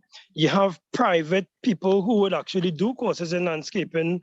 I can't remember the name of one of the private courses that I can't remember the name of the guy who I did some private courses with, but so they are UE, so you could do it through UE. You have private courses, and you also have the Ministry of Agriculture who would offer short courses in landscape and maintenance. But a lot of the time you have to have a knack for it. You have to love it. Anything that you want to do, anything that you're thinking about doing, it's always good to have a knack and a love for it. No, I did mention in the earlies that you would have landscapers working for the government, some for private companies, and some working as independent,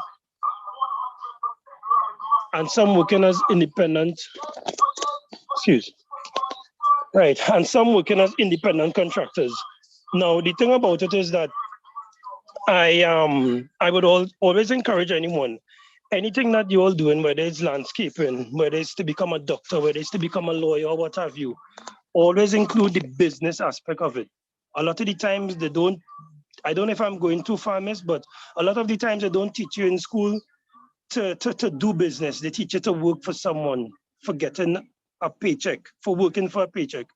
As a landscaper, I have the opportunity to create my own paycheck. Sure. So through my marketing skills, through my work, I would be able to actually create my own paycheck rather than actually work and look forward for a paycheck.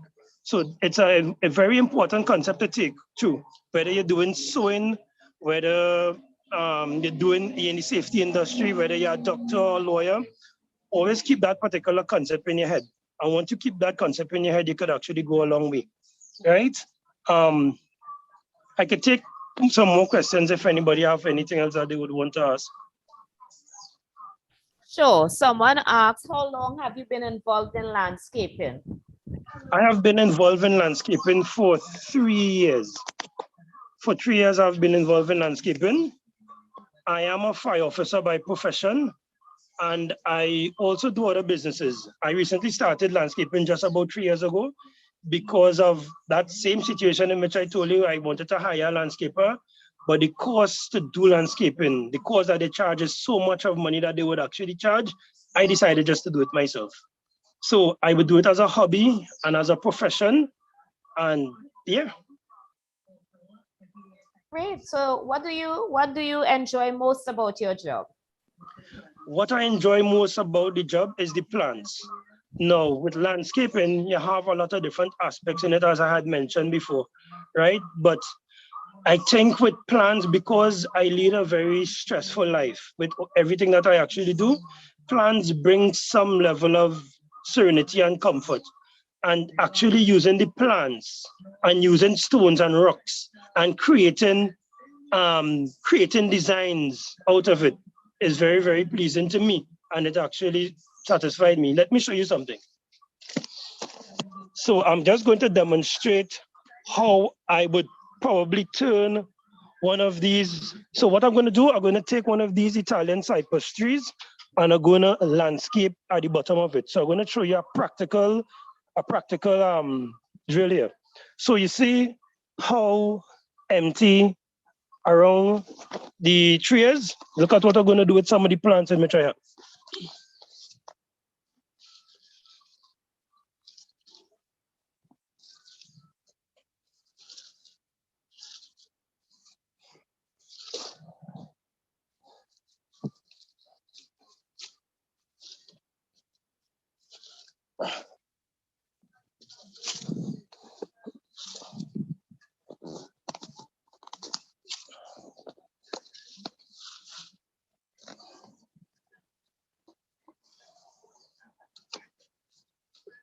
Right, so I'm using two different colors here.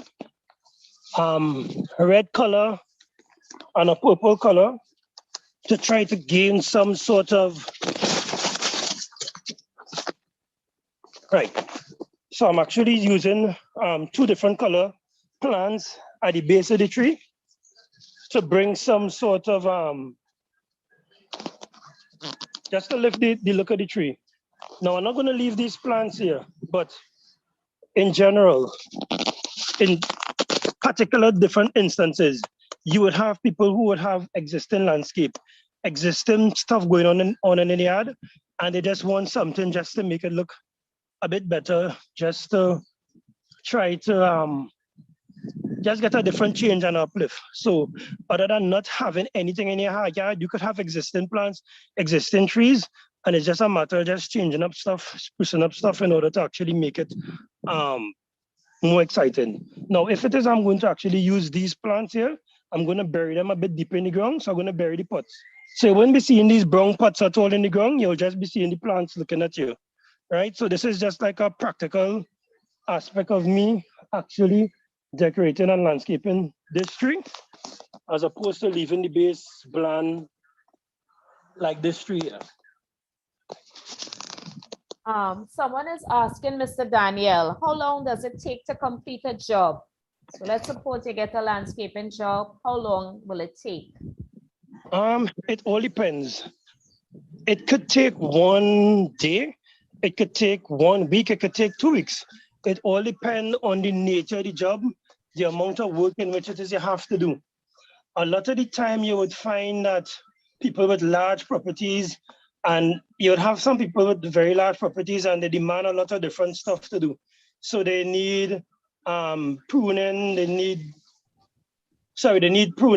new installations. You have a lot of digging to do, so sometimes it could take a while, but we try to use more labor in circumstances like this in order to get in and get out as quickly as possible as we can. All right, next question, because the questions are coming in. What is the most important thing to consider as a landscaper? The most important thing to consider as a landscaper? Yes. That is a lovely question, right? For me, listening to that question, it all depends on the angle in which the question is coming at. But what is the most important thing as a landscaper? For me, the most important thing as a landscaper is making sure that the customer is pleased, right? Because remember, you're not working for yourself. You're not working for yourself. You're not working for someone in general. You're working for a particular individual.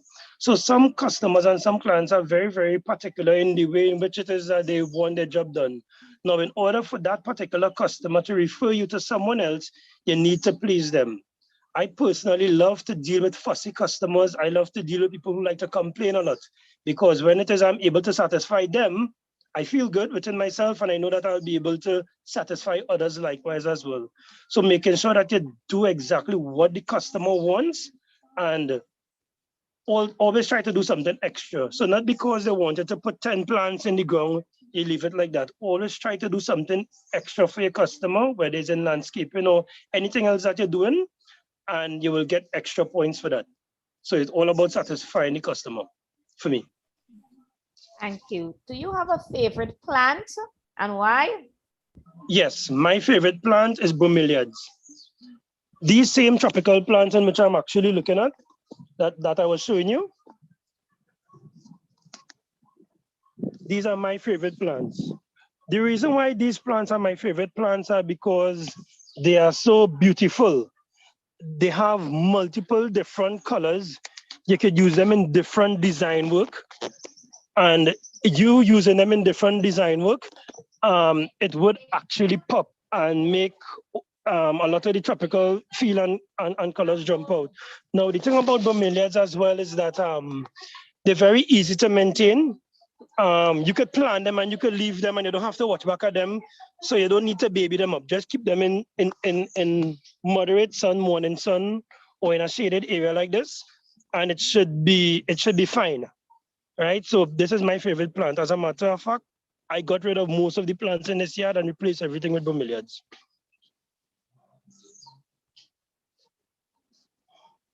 Thanks. Is being a landscaper an exhausting job?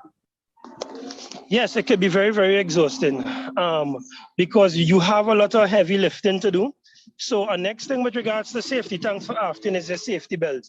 You must have one a safety belt, because sometimes you will be lifting stuff your weight, sometimes more than your weight, and you need to make sure and protect yourself, protect your back. And especially with the sun and the conditions in which we will be working under and stuff, it could be very exhausting at times, as a landscaper.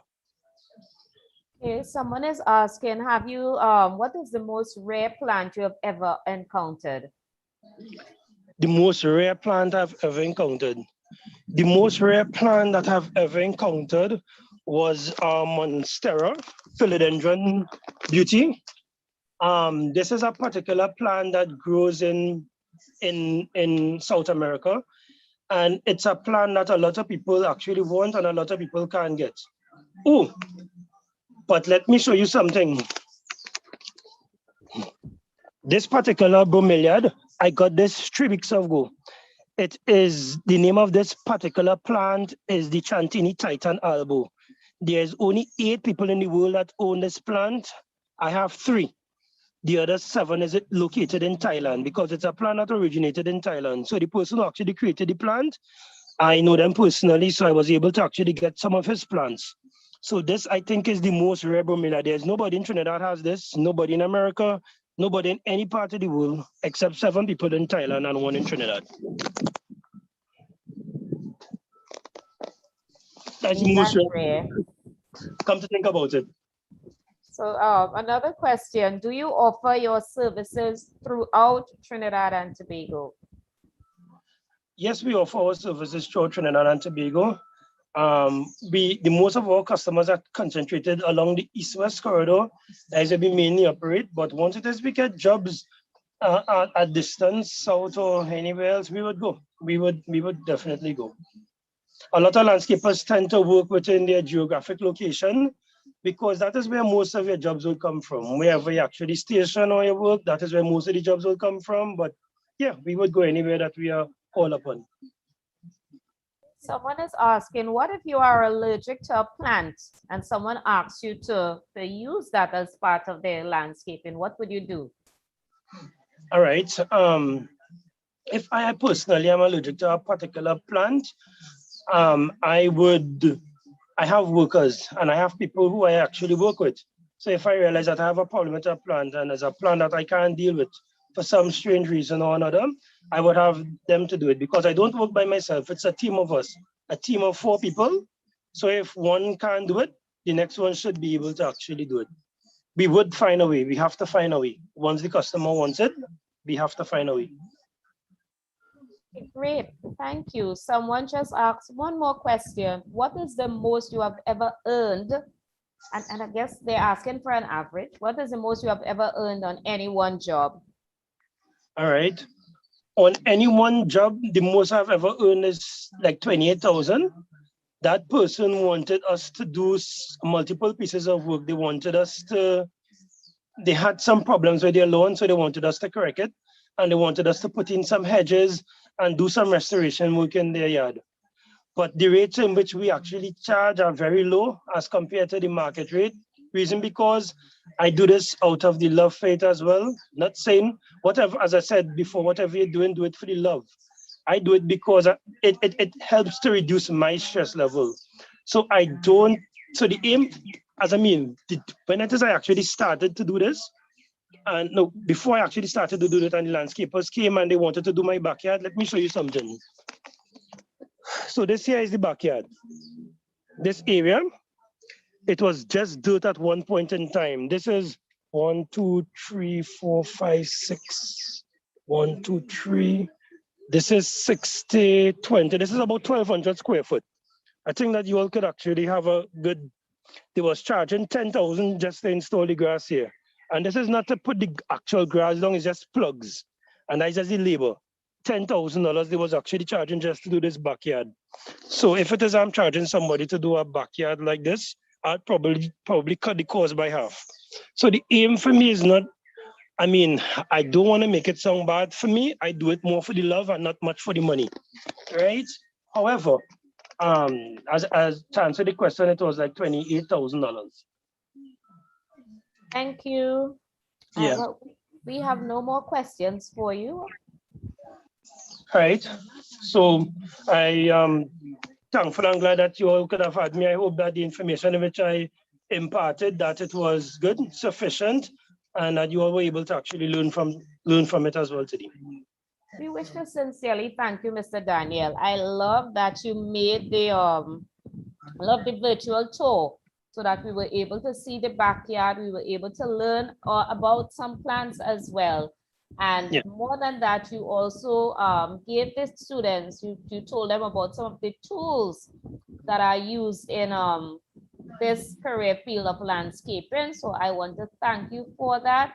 Thank you so much for being with us today. We really, really appreciate it. And we learned quite a lot from you. I Thank hope you you. enjoy the rest of your day, and thank you again for coming. Same to you folks. You're welcome, sir. You can go backstage. All right So, then. thank you. So students, this morning we had Ms. Anne-Marie Ramkisoon, a guidance officer. She shared with us what it means to be a guidance officer. Then we had Ms. Wellington and Ms. Kroll, who shared with us about being Met officers. And then finally, we had Mr. Kwame Daniel, who told us what it means to be a landscaper. This brings us to the end of this morning's proceeding, but do join us after lunch at 12:30 when we would have some more exciting presenters for you guys. So I hope that you guys have a delicious lunch, and remember, be back at 12:30 for the rest of today's session. Thank you for being with us, and thank you for your questions. Enjoy your lunch, guys. Bye.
Good afternoon, everyone. Welcome back, boys and girls. I trust that you had an enjoyable lunch and that you're ready for this afternoon's presentation. This afternoon, we have Miss Lee Hope from the Digital Marketing and Parliament.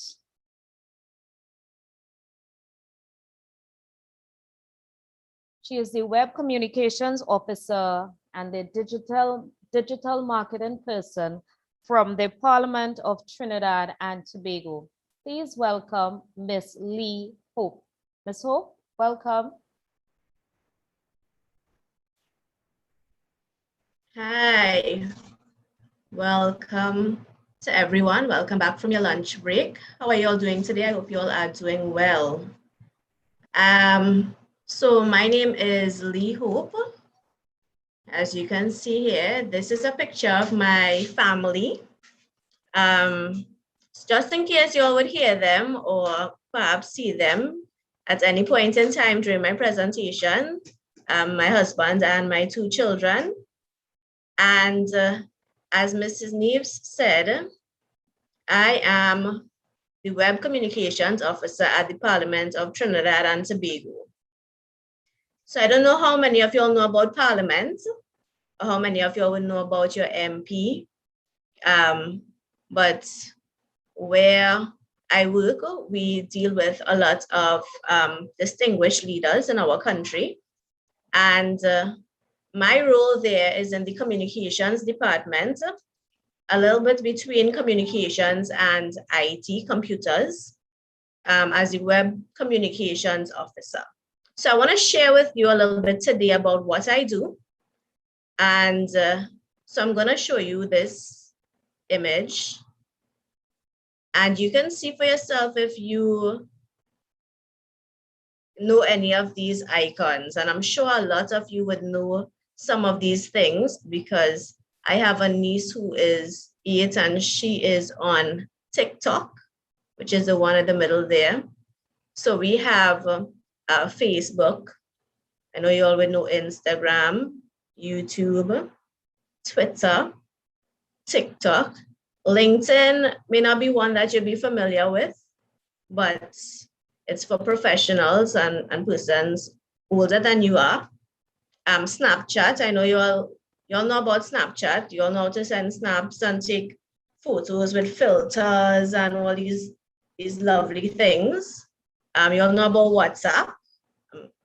For sure, by now you all know about WhatsApp. And Pinterest is also a social media platform. So these are social media platforms. All right, so I hope you all knew these. And I have a little bit harder ones here for you. How many of you could identify these? These are web browsers. We have Google Chrome, then we have Microsoft Edge, we have Mozilla Firefox, Opera, and Safari for those of you who use iPads and iPhones and these things. So you all would know a lot about these different applications and these browsers. How many of you enjoy learning things or watching videos online? I love to watch videos online.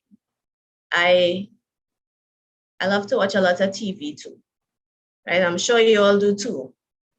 And I enjoy learning things from all these videos. I try to watch some educational things sometimes. And how many of you keep up with the latest trends and try to mimic them? I know some of you all would do these TikTok trends that you would see online. Some of you all would be involved in those things and would try to mimic them because I see my nieces and my nephews do the same thing. All these different dances and poses and singing songs and doing all the different actions. I am not into it so much, especially TikTok, but I know that you all love these things, right? So if you all enjoy things like Facebook and Instagram and Twitter and YouTube, TikTok. All these things are right up the alley where I work, things that I do on my job. And I absolutely love my job. And I think when I tell you about it, you're actually going to love it too. So let me share a little bit about what I actually do.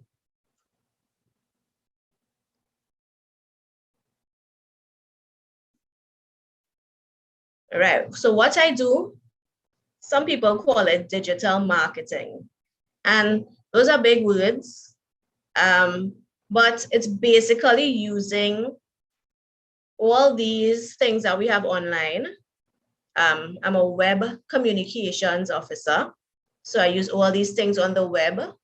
So Facebook, Twitter, Instagram, YouTube, those are the 4 main ones that I use to communicate with people, to communicate with the public, to share things about what's happening in Parliament, to share about what's going to happen later down the road, what they could look out for, to share anything really that we would want people to know about.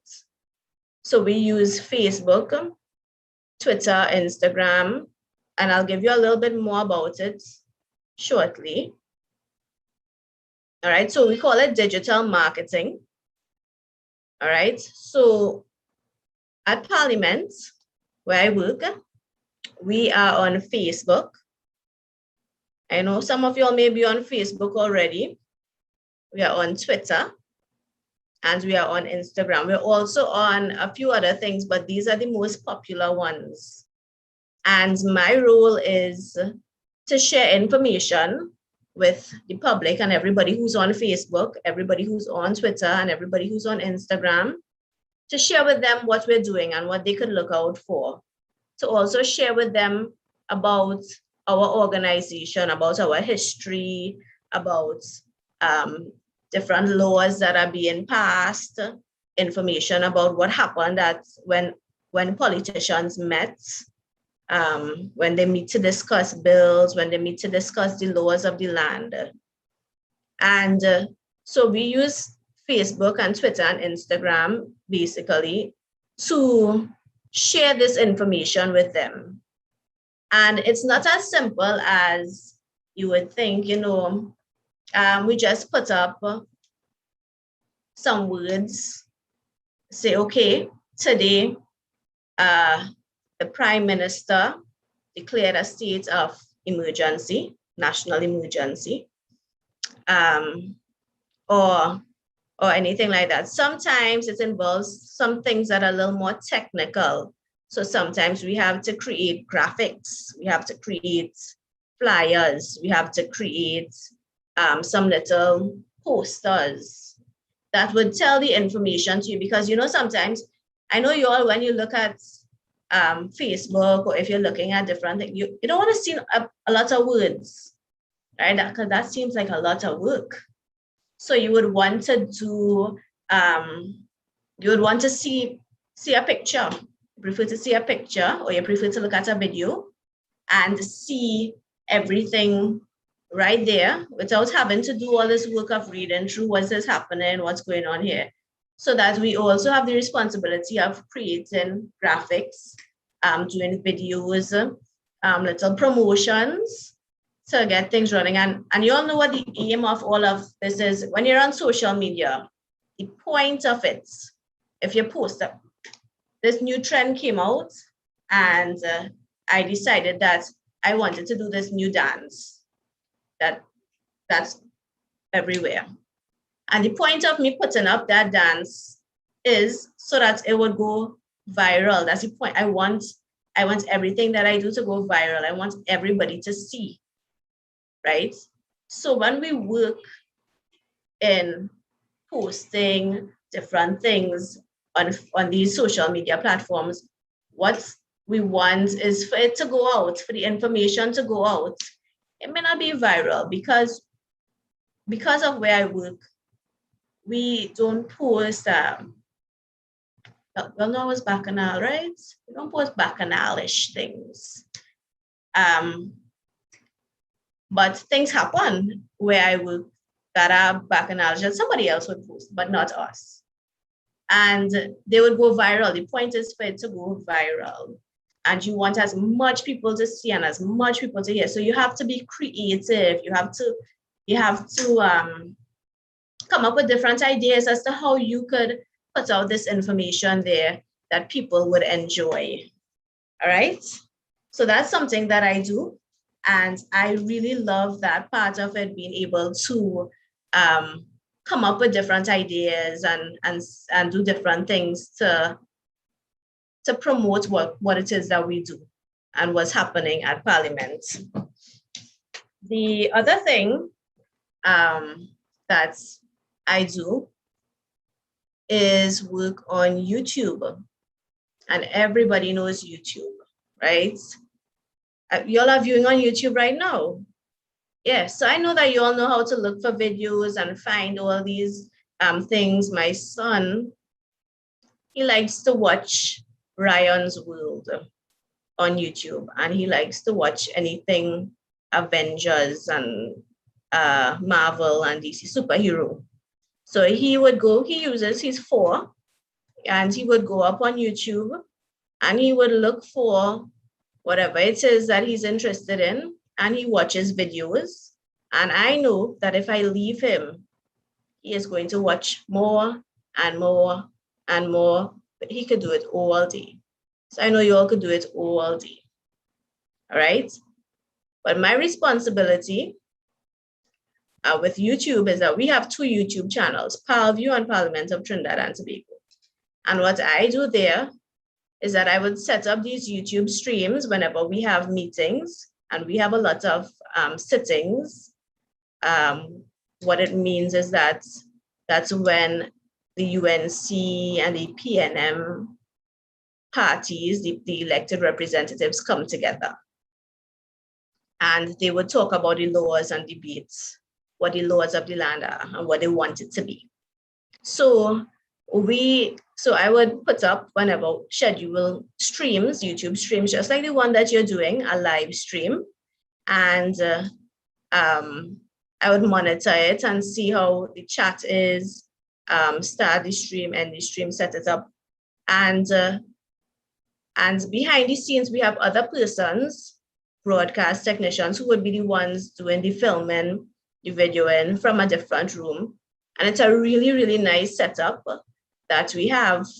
And so we use this, especially PALView is the one where we do a lot of live streams, and Parliament of Trinidad and Tobago is where we do production. So we do some little videos, we do some little info bits that you could go on to and get information on. My role for Parliament of Trinidad and Tobago would be to upload whatever it is that the video editors would do. All right, and then promote it on social media, because that's how we get information out. So that's the second part of what I do. And the third main thing that I do is our website. And we use the website to make sure that people stay up to date on what's happening. So I know you all know about websites because you all go on Google and you all search for things. When I was younger, we used to search for the cool stuff. And it was just strange, right? Thinking about it now. But we used to search for everything, and everything that you can think about, there's a website for it. Because that is how people communicate everything that's happening. So my responsibility is to update the website, and what it requires is that you need to know a little bit of coding. You all know that computers have a different language that they communicate by. So you need to know a little bit of that computer language. Our website at Parliament it's not the general website, because you know now you could go on different things, Wix and Squarespace and these different things, and you would be able to to build up a website really quickly, really easily. But at Parliament, our website is a little bit intricate in that it's filled with databases, and so that you need to be able to know how the communication takes place behind the scenes, to be able to do things like updates and even to troubleshoot whenever things happen to the website. So that's another thing that I do, because actually my profession, my qualifications is in computer engineering. So actually when I started off, I worked in IT in a computer department at a ministry. I was a technician, fixing computers, building sometimes computers and troubleshooting all the time, doing stuff with networks, all these different things. And then right there, I was able to get into web design. And following that, I went into databases, which is where I learned a lot of those things too. Before I moved on to Parliament, which is where I was able to merge the computer skills that I had with my, not so much a love for talking to people, but being able to communicate with people effectively. And so that's where the merger is. So I work in communications department, but I do a lot of stuff with IT as well, or web as well. So this is me at my first day of work. I thought it would be a fun pic for you all to see me. I was not working there. I just wanted to get a picture of myself in the chamber, Parliament chamber. And I just want to end off by saying that I really love what I do. And if it is that you, I know you all love Facebook and you all love TikTok and Snapchat and all these different things. And I know that you all know how to be creative. So because just being creative and liking social media and being able to communicate with people outside there, it's a good stepping stone for you if it is that you think, I'd want to do this for a living. So at work, a lot of people who go to work, if they sit and they're on Facebook all day long, or they're on Facebook, sometimes if their manager passes and sees them on Facebook, they have to kind of like hide. But with my work, if anybody passes and sees me on Facebook, it's like, no problem, because that's what I do. I'm able to look through Facebook and Instagram and all these things and see like what's happening, see what trends they have that we could implement with what we're doing, that we could use at Parliament. So that's one of the perks of it. I also, get to keep up with my own things, my own social life, because I'm looking through. And so that's the thing, that one of the things that I love about it. Another thing is all the different possibilities. There's so much that you could do with social media. There's so much that you could do on websites and YouTube also. That is just really exciting. A lot of exciting things that you could do. I mean, you could come up with anything, and you just fix it together and put it out there. So that's a little bit about what I do. I don't know if you all have questions for me at this time. Thank you. Yeah. Yes, they do. Okay. I saw one question. Someone asked, how can you build a website? Okay. This is from a student. Yes, yeah. Yes. Okay. So there are basically the most basic thing to do is that you would have to know a little bit of what they call HTML. And that allows you to build like a basic page. So you could look it out, HTML.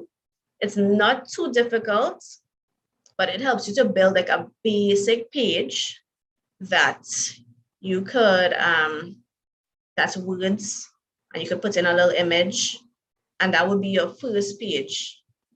So that's how you get started. There are some things like if you look at WordPress, and there are some other sites like Wix. I would have said Wix, which is one that I kind of use more often to do like simple websites. But you could do a lot with it. That you could go online and go to these sites, and you could do a free site. You could build a free site. And it's very easy because they've already built in modules for you. They've already put all the code in it for you so that you don't even need to have all the code. You don't even need to know it. All right. So if you want, like if it is that you want to do more complicated things, you may need to know code to do it. But to put up a website, if it is that you want to advertise some products that you're selling, because you have a little small business, you know, you're 10, but you want to do a little small business, all right, you could still go up, set it up properly. They will take you through it step by step. You may need a little help from an adult, but it's pretty simple to put together, and then you could put up your images or whatever it is, however you want it, and then direct people to your site. Thank you. Someone is asking, how do trends help in Parliament?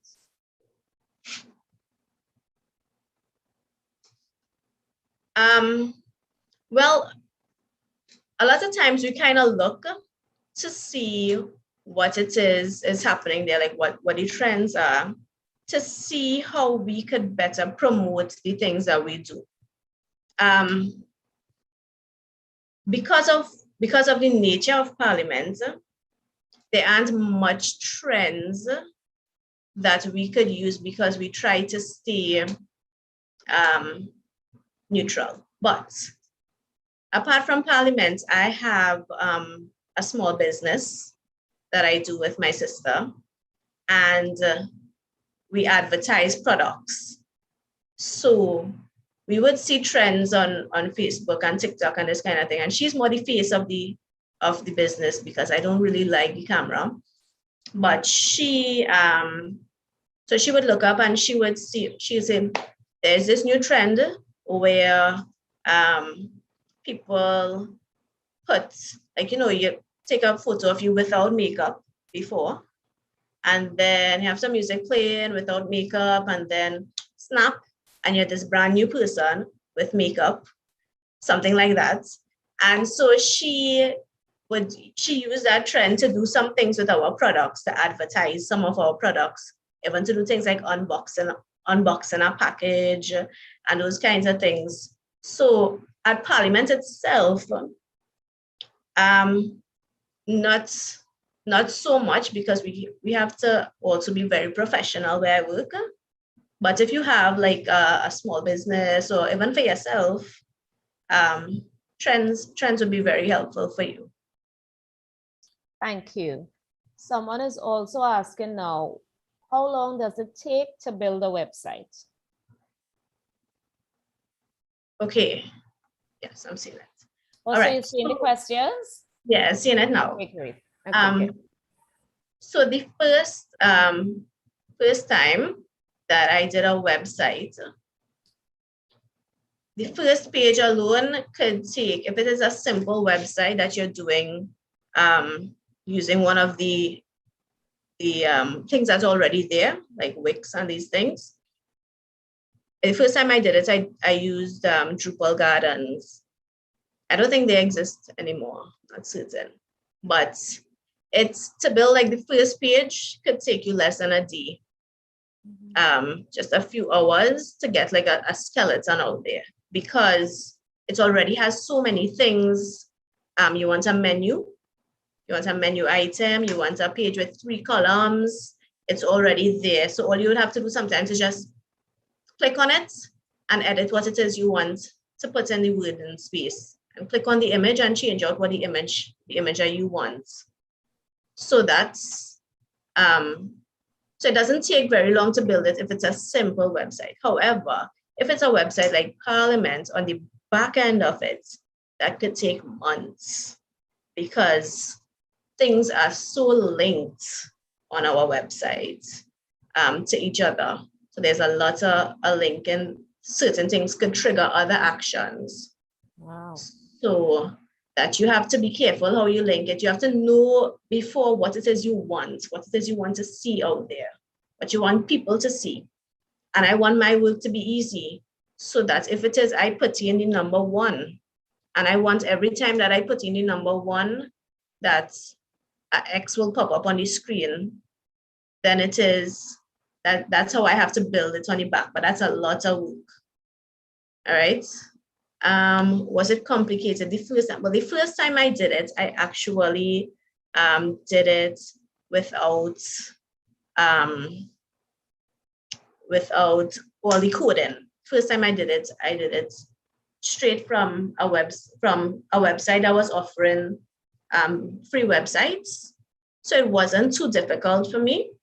But then as it progressed, and there were some things that I wanted to do, I had to draw on my coding skills and my coding knowledge to put some other things in it, to embed codes in it. So that's something that you could do with a website. You could embed a code in it that will do something special. Embed is like just to place it in, right? What is the best thing about working in Parliament? For me, the best thing, actually, right now, the best thing about working in Parliament for me is just having all my friends there, because I've been working from home since March last year, and I am just home with these 2 children. And it really is my friends at Parliament that kind of check up on me and make sure I have some company sometimes. So for now, they are the best thing about working at Parliament, because they keep me sane, I tell you. But before I came to work from home, I think one of the best things would have been being able to actually work from home, because it was flexible. Because of where I work, sometimes we're working from 8 o'clock in the morning till 12 o'clock midnight. And it's straight. It's not, you get an hour lunch, which is the hour that parliamentarians would take. And you'll get a half an hour tea break at the afternoon time. But then you have to stay there until 12 midnight. And then you have to wait a couple hours for transportation. You wait like 30 minutes for transportation, but then transportation has to drop everybody home. I'm usually the last drop, so that I reach home like 2 hours after it's finished. And so one of the things that was really good for me was when my boss said, you could work from home. So as soon as 8 o'clock I'm up, I'm working, at 12 o'clock midnight when sit-in finishes, I just jump in my bed, because I'm there. But I like before this COVID, I liked being able to have that flexibility to work from home, because it's less hassle. Now, I want to go back to work and stay there. Yeah. What is the average salary of someone who does digital marketing?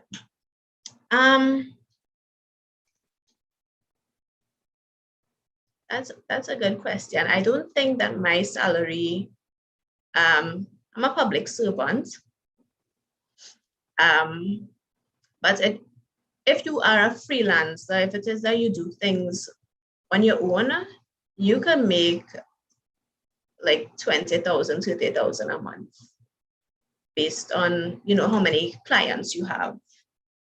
If you're working in the public sector like I am, base salary, you can get something like 12,000 a month.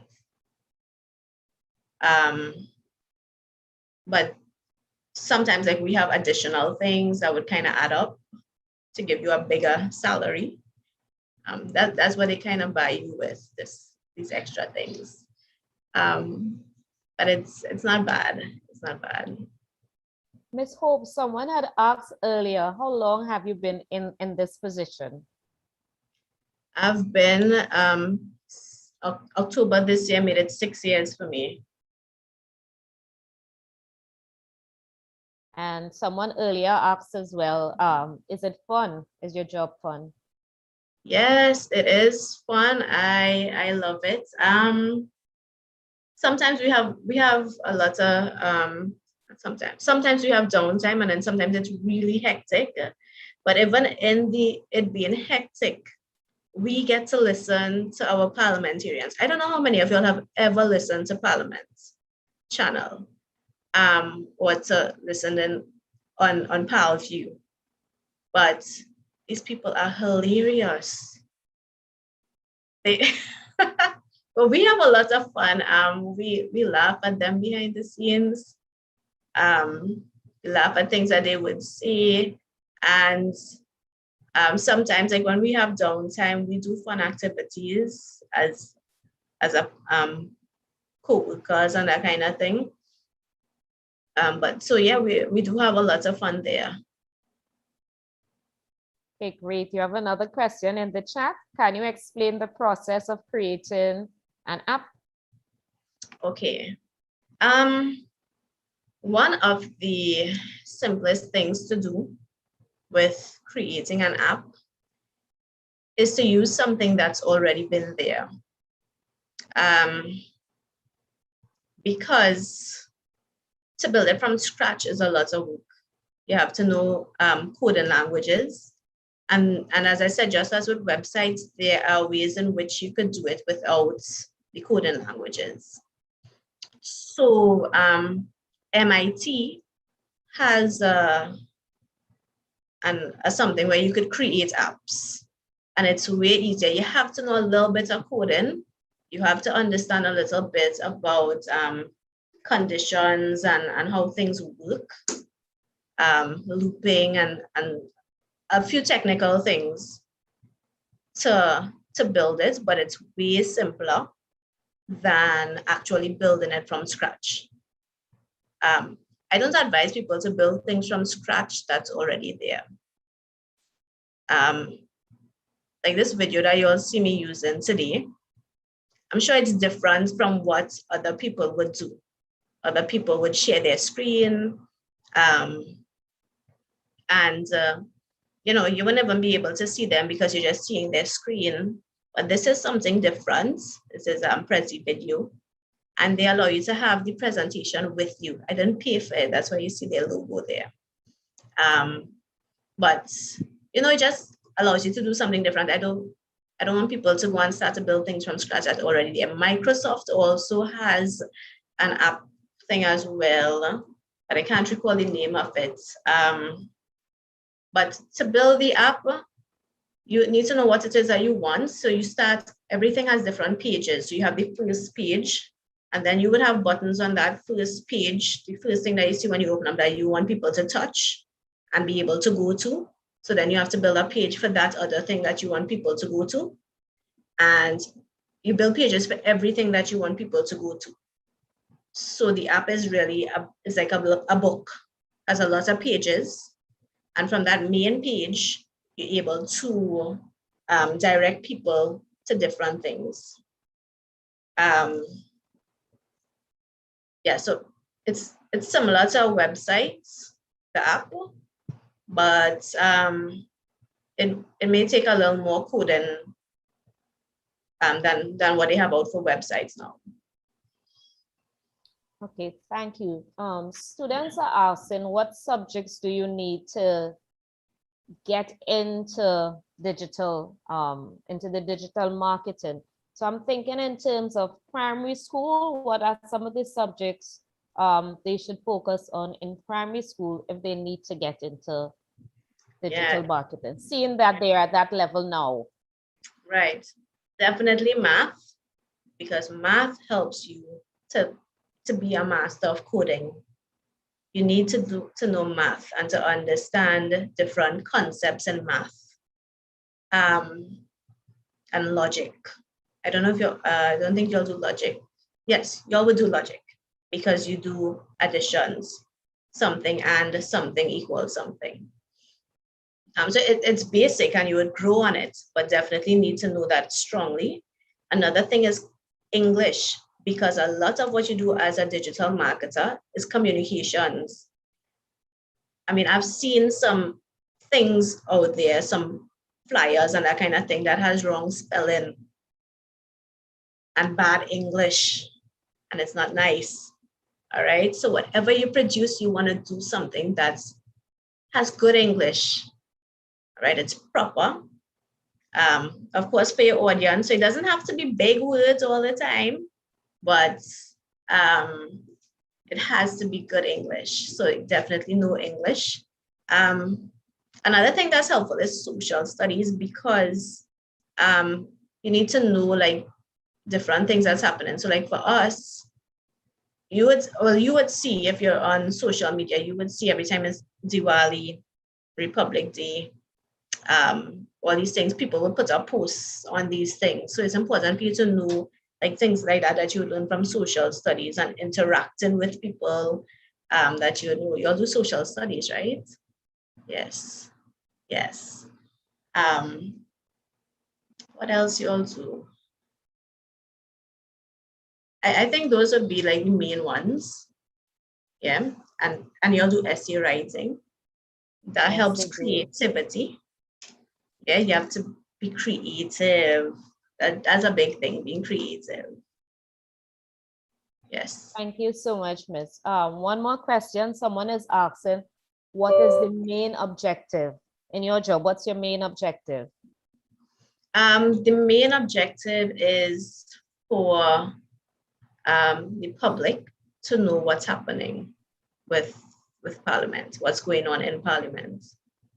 And we do that through the website and through social media and YouTube as well. Thank you. Thank you very much, Miss Hope. You're It has been a welcome. pleasure having you here with us. Thank you for going through the steps. I love the presentation. It's different. It's awesome. We see your digital marketing skills come into play, and we thank you so much for it. We hope that it has been a pleasure for you as much as it has been for us. Yes, thank you so much. Thank you so much for having me. You're You all have welcome. a good day and study hard. You take care too, and thanks. Okay. Okay, you can go backstage.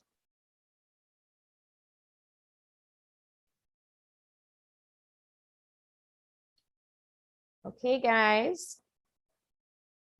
Let's do some deep breaths. Breathe in. Hold it, hold it, hold it out. Again, let's take another. Breathe in. Hold it, hold it, hold it out. And we are going to get ready for our next presenter. I'm not sure if they're ready just yet, but you know what? Let's play a little game just in the meantime. Share my screen.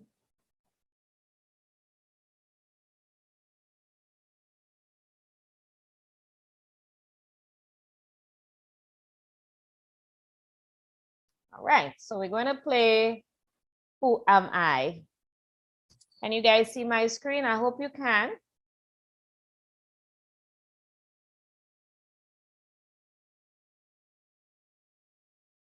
I hope the slideshow moves too. Who am I? Oops. Now my screen is not moving.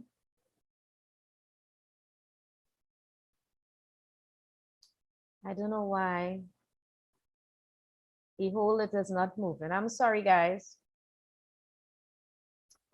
So my game does not want to move. I think Caribbean Airlines is here, our next team. And I'm going to introduce them in a little bit.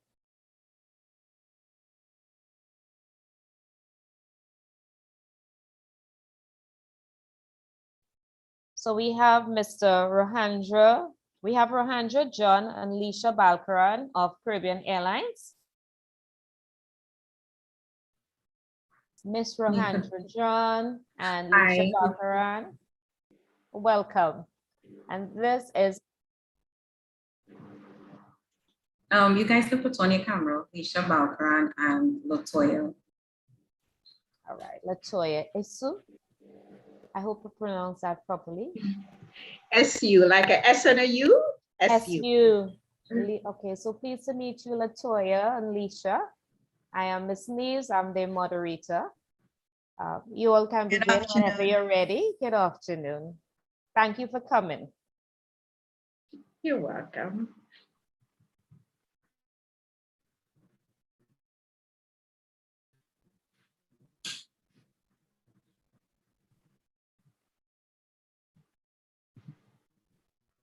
Whenever you're ready, you can begin.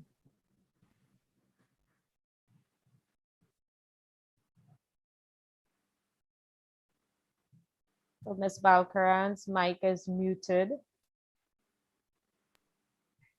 Hi, good afternoon, everyone.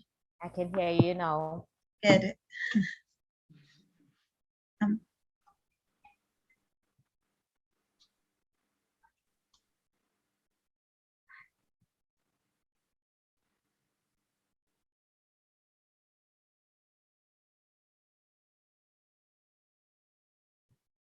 Right, so I am trusting that I am trusting that my internet will cooperate with me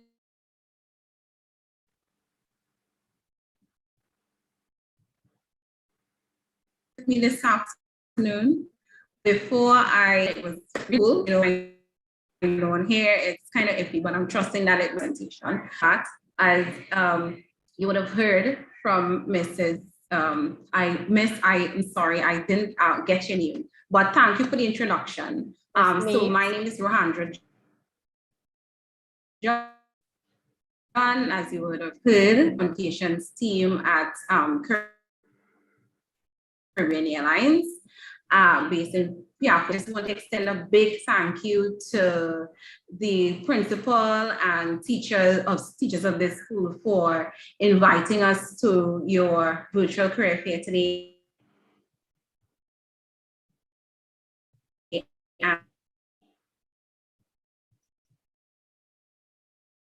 And giving us that unique opportunity to connect with you today. And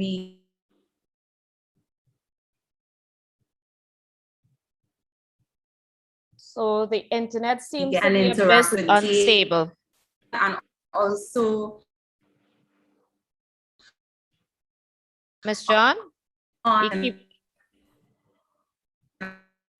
you keep going in and out, Ms. John. I got lost there, but I have my backup device here. Sorry about that. It's all right. Let me just take that one.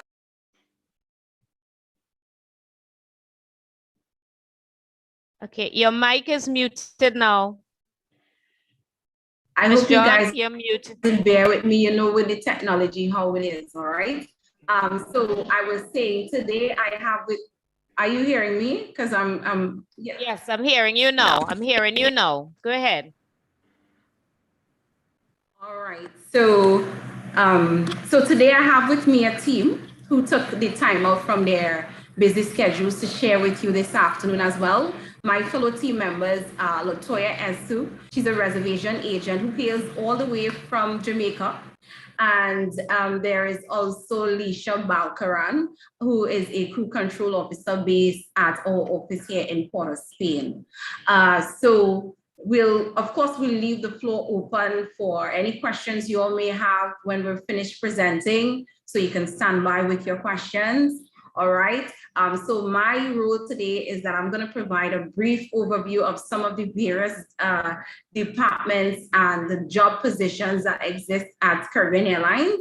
Due to the time constraints, I will not be able to go through all of them, but I'm hoping that I'll be able to cover enough to give you all an understanding of all the other job areas at Caribbean Airlines. So at this point, I'm going to share my screen, but before I do that, let me just make the point of saying that Caribbean Airlines is a dynamic, multi-divisional company with many different departments made up of hardworking people who all work collectively as a team to ensure that the airline can operate smoothly and efficiently on a daily basis. And so the takeaway point is that we are a team, all right? So you may see the flight attendants and the pilots as part of the front line, but collectively we are a team, and without the other team members, we wouldn't have an airline. So let me just go to my presentation.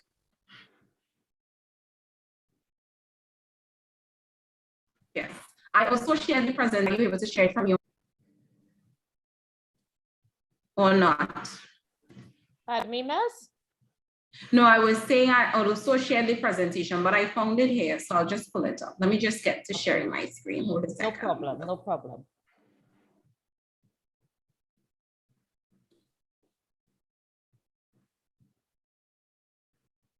Are you all seeing my screen? Yes. Yes, we can. All right. Okay, Yeah. excellent. Right, so as I said, we are a dynamic company, dynamic team. Let that word stick in your mind, team. All right, because without team, it's not going to, let me just get my slideshow going. Sorry about that, yes. Without the team, we cannot function effectively. And I want to encourage all the students from this school to learn to work with others, learn to work in teams. I know that the pandemic puts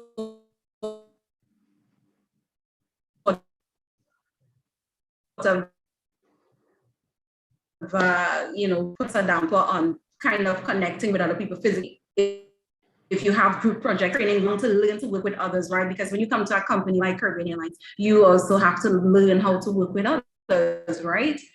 Because that's what we are, a team. So as I told you, we have many divisions and departments at Caribbean Airlines. And our first division that I'm gonna highlight is under our commercials and service, our reservation agents. They are usually the first point of contact. So if you want to book a ticket, these are the people that you get in contact with. But she's going to tell you a little bit more about her.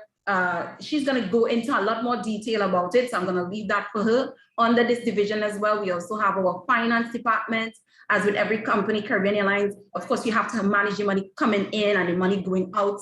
And so you always have to have a structured way in which you manage your finances, right? Because if you're not managing your finances well, your business could fall through, right? So we have a finance department, and if you like mathematics or you're good with money, counting money, this is an area that you could fall into in the future. Then we have our marketing department, where we have marketing officers who work really hard to distinguish the Caribbean Airlines brand from among the other airlines on the market. So they promote our brand, and they also highlight all the products and services that we offer, right? So all those creative ads and so forth that you see coming out of Caribbean Airlines, our marketing department is responsible for a lot of those. And then we have our cargo department. Our cargo department is a really critical team player.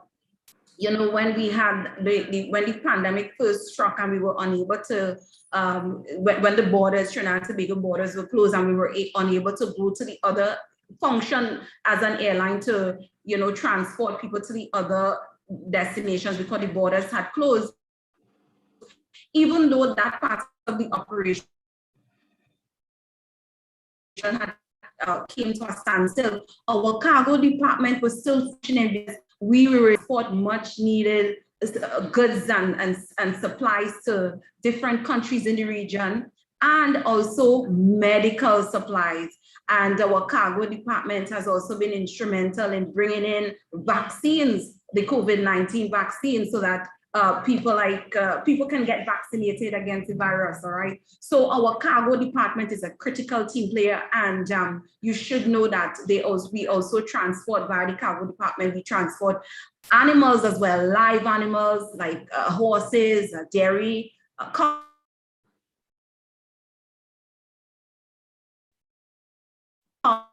cows, fish, and so basically that we not only transport people, food supplies, and also the COVID-19 vaccines. So I'm just gonna go right ahead. Our administration division.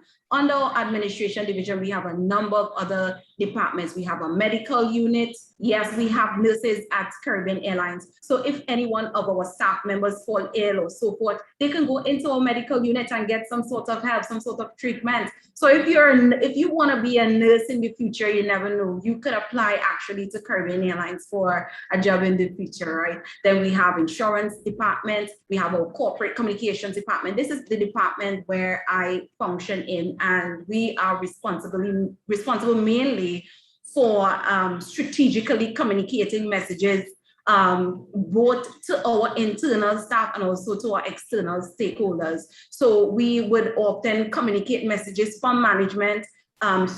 Messages from management will come through the corporate communications department, and we will then send emails to our staff. So Latoya and Leisha can tell you that a couple of times during the day, they would receive emails from the corporate communications department, and we want to make that comes out of the corporate communications department. So if you think that you can write well, you can speak well, you're good at communicating, you never know, this might be an area for you to fall into the future, right? And we have our customer experience department. Of course, we always aim to give you the best experience. But if it is you travel with us and for some reason you were not satisfied with the service that was rendered, you can contact our customer experience department, and somebody there will be able to help you, listen to your grievance and even remunerate you in cases where you need to be refunded or, for wherever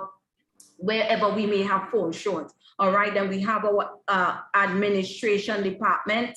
Oh, just running ahead of myself there. Our administration department, where we have HR administrators. Of course, the human resource department, they work hard to ensure we have the right people coming to Caribbean Airlines, so they ensure to recruit the appropriate humans that we need for the company to function effectively, all right?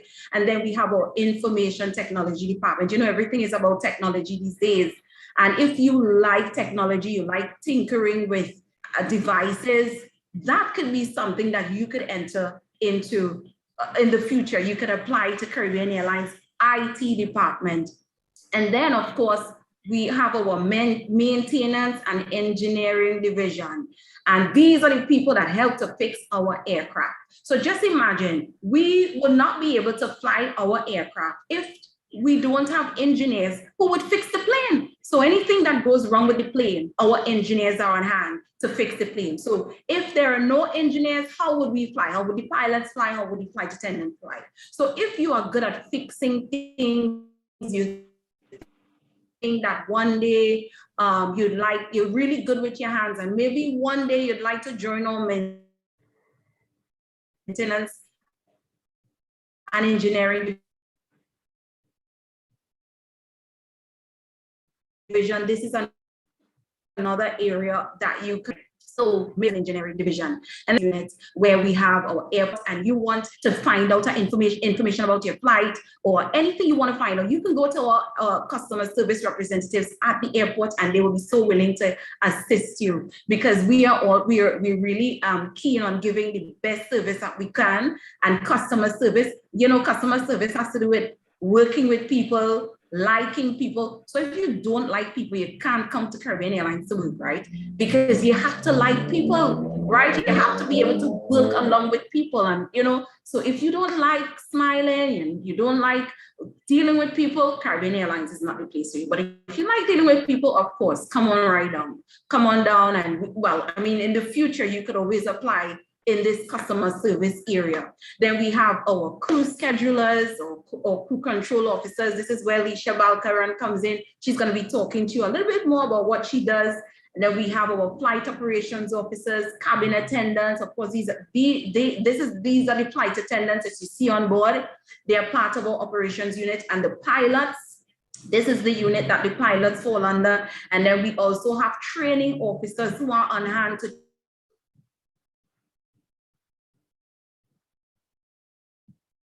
train. They get empty.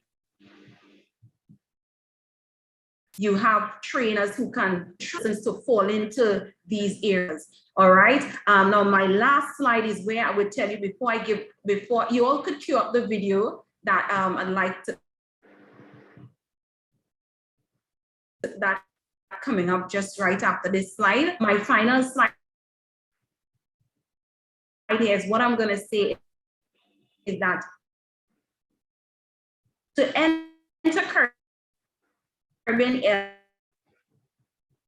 Airlines, the general requirement, when you of course when you leave primary school and you go on, you can apply yourself, because it's not just about the secondary school, but it's about applying yourself. So when you go to the secondary school, you apply yourself, you work hard to get your subjects. But we don't just encourage you to have just 5 CXC subjects. You could have as much as 8, 9, if you wish. And then you can go on to have your bachelor's degree. So we always say, don't just aim at it, because it's such a competitive industry and such a competitive environment today, you need to have more than 5 CXC subjects. So we always encourage you to get your bachelor's degree as well. But that's when you reach the higher levels, right? And of course, communications, being able to effectively communicate, that would be an asset for you, and also the ability to speak another language.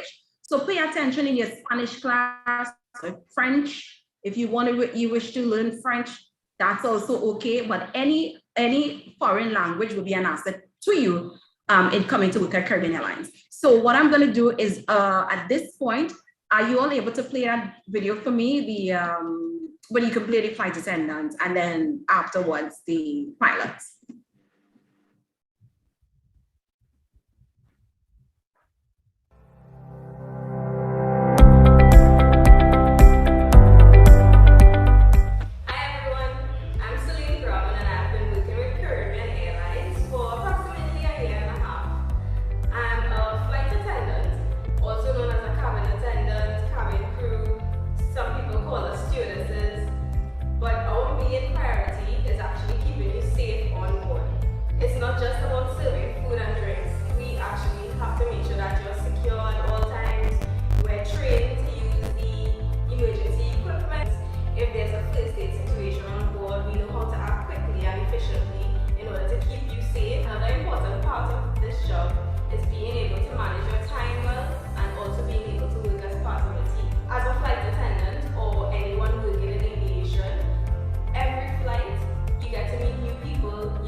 Back in 2018, candidates had to be fluent in Spanish, and we also needed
Okay, so the other video, do you have that one that we can show quickly?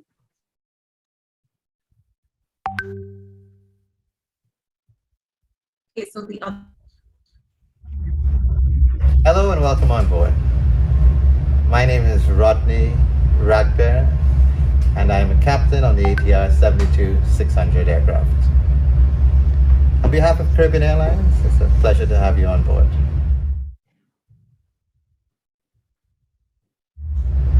I started flying at the age of 29, where my career started in Brampton Flight Center in Brampton, Ontario, Canada. I completed my private license, and then I moved to Waterloo Wellington Flight Center, where I acquired my commercial, my multi-engine, and my instrument rating license.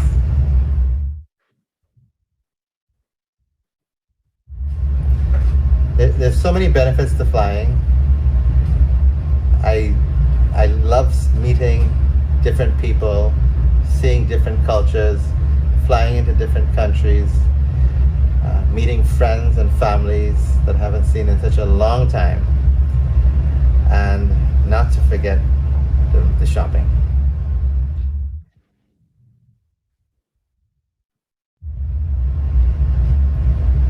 I've been flying for just over 20 years.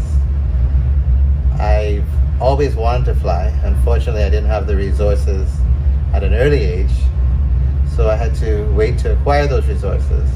And when I did, my focus has always been on flying, and that's when I pursued my dreams.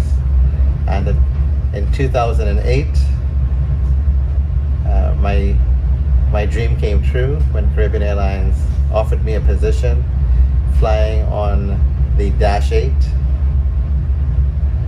And that's when I returned home from living abroad for 35 years in Canada. I flew the Dash 8 for just about 6 months. I transitioned to the 737-800 aircraft, flew that for about 7 years, and then I moved over to the 767-300 aircraft, and I flew that for approximately 3 years. And now I'm happy to say I'm home every day, and I'm back on the ATR 72-600 aircraft.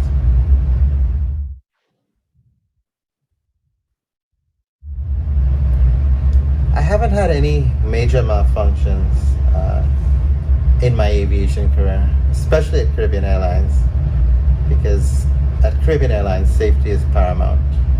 We have very skillful and probably the best engineers anywhere.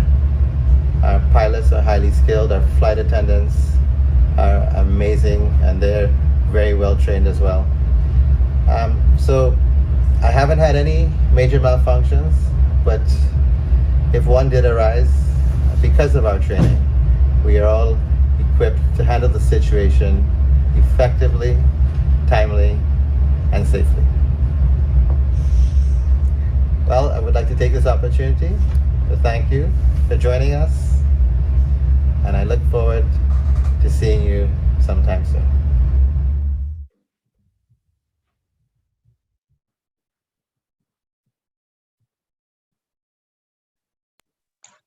All right, so that's the end of my presentation there. The end of my presentation there.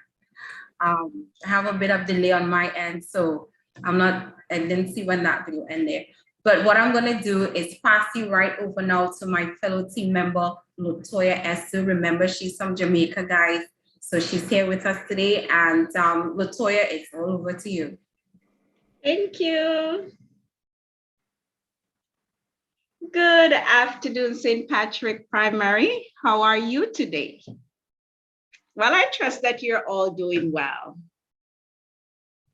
My name is Latoya Esu, and I've been employed to Caribbean Airlines for 11 years. I have worked in several departments. However, my core function lies within the reservations and sales department in Kingston, Jamaica. So yes, guys, I'm talking to you from Kingston. One may ask, what is the life of a reservation agent? And I can tell you it's an exciting one. Reason being, we get to talk to persons from all over the world with different cultural background. They have different vibes. And so we learn something new every single day. Even though we're a major Caribbean carrier, we have persons coming from places like Asia, Europe, North and South America. And so they will connect on our airline to get to their final destination. Now, these are some of the destinations that Caribbean Airlines fly to.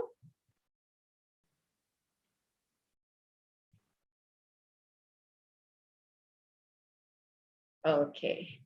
Now, at Caribbean Airlines, we aim to give you the best customer experience there is. And of course, we want to fill all our aircrafts. So when you call our toll-free number, a polite and professional, well-knowledgeable agent is ready to assist you. So when you call us, we'll greet you. Thank you for calling Caribbean Airlines. My name is Latoya. How may I assist you today? Of course, once you state your request, then we are ready to assist you. All right, say, for instance, you want to make a reservation. We'll check the flight for you to tell you if the flight is available and give you the prices. Once you're satisfied with that, then we will proceed to make a reservation for you. Of course, we're going to recap the information for accuracy because we want to ensure that whatever you give to us is what we are reproducing. Also, very important, guys, you must give us the name as it appears in your travel document, because we don't want you to be inconvenienced in any way when you get to the airport. So that is key. Also, we will send you an itinerary so you can double check again to ensure that we're giving you the correct information. So here we have an itinerary, and on top of the itinerary, we have your booking reference. And so if you need to call us in the future, this is what you'll give to us. So now we have here passenger Spider-Man, who is traveling on BW 520, which is departing on Saturday, September 10. And that flight is leaving Piarco International at 12:15 a.m. Now, very important, guys, this is an overnight flight. And so you will need to check in the night before. So you will need to check in from Friday night at 8:15 p.m. because check-in is 4 hours before. So you'll be getting into John F. Kennedy, New York at 4:35 a.m. And on your itinerary, you will also have your seat number. On the return, passengers also booked on BW 521, which is departing on Saturday, September 24. And that's departing John F. Kennedy at 6:30 a.m. to arrive in Piarco at 12:30 p.m. Now, at reservations, we don't only make reservations for you, we have other functions. And so if you opt not to go into the ticket office, you can always call us to make your payment. You can use a debit or credit card over the phone. Now, very important, when you're using a debit or credit card, it has to be the card holder that's online. The card holder is not necessarily traveling, but he or she has to be the one that calls in the payment. Now, we also have a groups department. And if you are interested in going on a trip, so if your school has a trip, our groups department is where you will call and we'll be happy to assist you. We also make changes to your reservation. And so when you call us, you don't necessarily, again, have to book with us, but you call us, we also make that change for you. We also have persons that opt not to book via reservations or the ticket office.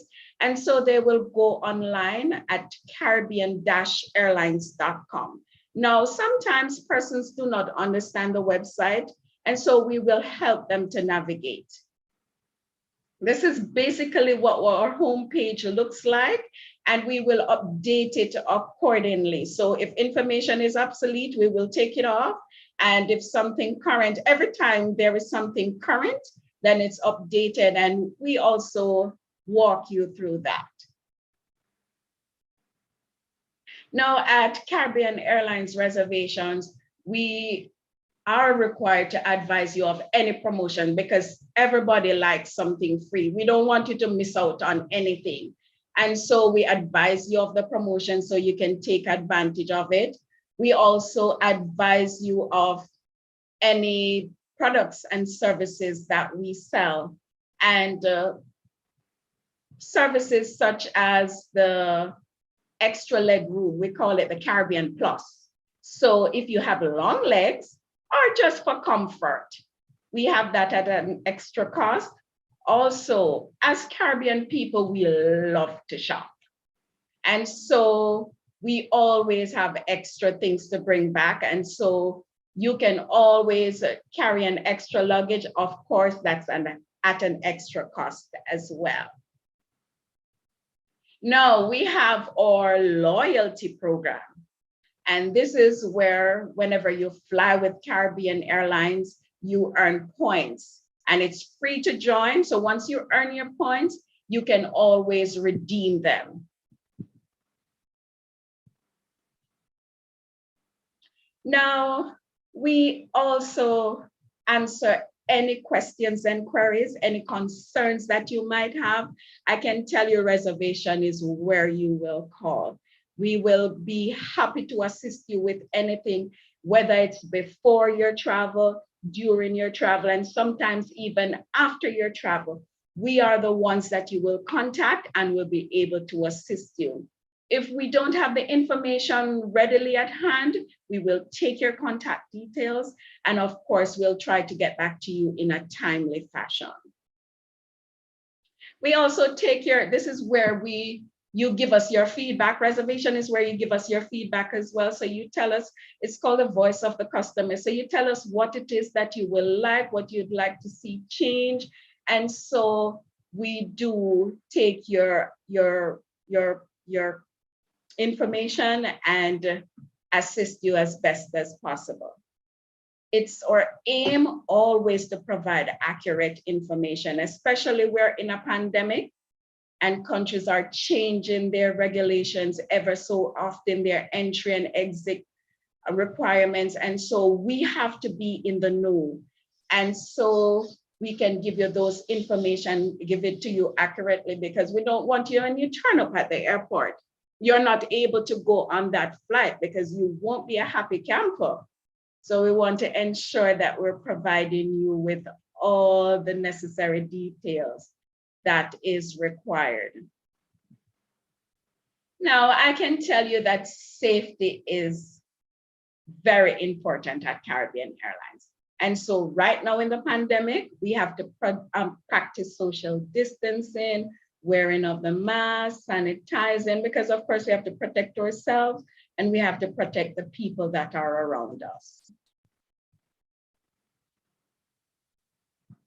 Why is my job important?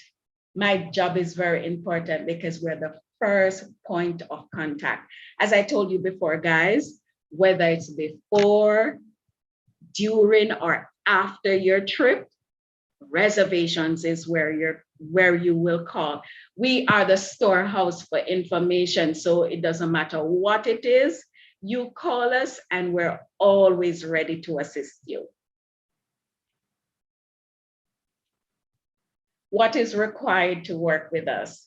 As Ms. John said earlier, 5 CXC CSEC or GCE O-level inclusive of math and English, and a foreign language is always an asset. But as she stated, it doesn't stop there, because the higher you are, the more qualified you are, the better your chances are. So at that point, I'm gonna encourage you that you do well in school. You ensure that you study, you don't waste time, because it's easy right now to get distracted. And so you have to try and minimize the distraction. Also, I encourage you that, even though you may get overwhelmed, talk to a teacher, talk to someone who you trust.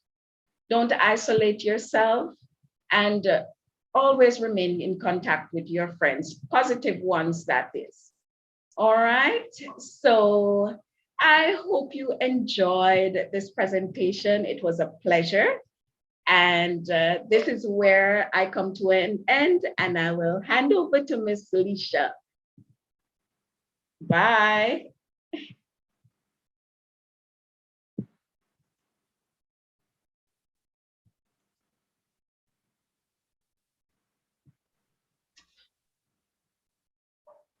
Good afternoon, everyone at St. Patrick's. It's indeed my pleasure to be sharing with you all today. I'm just going to pull up my screen. So the age group of the persons attending would be standards 4, standard 4 and 5. So that should put them somewhere between 10 and 11, or in some cases 9. So go ahead, Ms. Valkaran. Okay, great. So good afternoon again, St. Patrick, boys and girls. It's indeed my pleasure to be here sharing with you all. I am Leisha Valkaran, part of our Caribbean Airlines team. I have lots of years experience in aviation, and I must tell you, first and foremost, aviation is a very, very exciting field and a wonderful career. I actually started as a customer service rep. Then I became a flight attendant, and now I work in our operations department. I am a crew control officer, and I've been with Caribbean Airlines for over 10 years. I'm going to show you guys what my department kind of looks like. I work under a department called our Systems Operations Control. We have lots of computers, as you can see there. That's not us, but this is kind of what we look like in the office. Our department, we're made up of different components. As Ms. John would have said, Caribbean Airlines, we have different departments. Under my department, we work closely with our engineering departments. Those are the ones that do fix the aircraft. We have customer service, we have our flight dispatchers, and we have my team, the crew control officers. And you may be wondering what these, so as we go into, each component has its unique responsibility. As I said before, engineering will deal with our aircraft maintenance. So that's engineers, guys. Customer service will deal with our passengers. Dispatchers will deal with our flights, our flight routes, our weather, really exciting stuff. And our crew control officers and crew schedulers, we deal with the crew. And the crew are our flight attendants and our pilots. Crew scheduling and control. So you're kind of wondering, what do we do? What is that? What's our responsibility? I'm going to tell you a little bit more about that. In the crew control department, we have two sides. We have a crew scheduler and we have crew controllers. A crew scheduler is somebody who builds the schedule, and our schedule are all about flights. So we build and we plan the rosters. We're given a flight schedule to work with, and we assign crews to operate these flights. And we operate two types of aircraft, the ATR, which is a propeller type, and we have the jets. Down in Kingston, I'm not too sure, we don't operate any of the ATR. In Jamaica, we operate our jets out of Jamaica. And our crew controllers, we monitor and we update all those crews in a live environment. And live environment means everything that's happening one time on the button. I'm going to show you a picture of what our aircraft fleet looks like. The one on the top is our ATR, what's the propeller, and this is the propellers here, and this is our jet. So the crew controller manages this rust in a live environment. And as I said, that means, as things happen. And these are things that we haven't planned for. So we monitor and respond to all ad hoc situations. So that deals with, and it's both on the customer service side and both on the crew side, because whatever happens with our customers affects our crews as well. So we handle sick calls, we handle all delays, all our disruptions. If there's a snowstorm, a hurricane, anything where crews are concerned, we handle and we maintain that. We monitor all our crew flights and the legalities, and we have guidelines to follow. We have little rule books of civil aviation laws and guidelines. So we move along. And we have our stations. As you know, I am at our station at our home base in Piarco, Trinidad. We have stations in Kingston, we have Georgetown, and we operate out of Barbados, so we don't have a base in Barbados anymore. Our department, which is the operations department, plays a very important role in the organization. We are like the brain, the hub of CAL operations, and a crucial team player and an integral part of the entire Caribbean Airlines team. And I know you can't answer me here, but can you tell me why? Because if we had no crews, who's going to fly those aircraft? I don't know. There's not going to be anybody to fly. Now, what's required for this job? As Ms. John said previously, of course, you need your academic qualification, your O-level subjects, and the degree, of course, will be an asset. Always aim high. Your 5CXC or GC O-level passes, at least 3 years experience in a related field, preferably in the airline industry, knowledge of our flight rules and cabin attendance rule, of course, computer literate as well. Crew control officer also required to be guided by our Trinidad and Tobago civil aviation regulations, our international civil aviation guidelines, our flight operations policy and procedures, and our rules for flight crew and cabin. Now, another important thing is it's continuous learning. We're required to be trained, the crew controllers. Every year we have to do an exam to make sure we are current with our rules and any changes to that. So we have to be on top of our game. But a crew control officer is somebody that's customer service. And as Ms. John again said, to be part of our Caribbean Airlines team, you need to love people. Customer service is a big part of our business. Being a team player, being able to prioritize, thinking quickly on your feet, making decisions, being able to analyze. And as you get older, you're going to learn all those things. But as I know, as you're stepping into, some of you may be stepping into secondary school, maybe in the next year or so, it's very important to always pray, focus, and aim high, because the sky is the limit at Caribbean Airlines. I thank you guys for listening. I trust that this presentation was informative, and we look forward to seeing some of you guys in the friendly skies with us. Take care.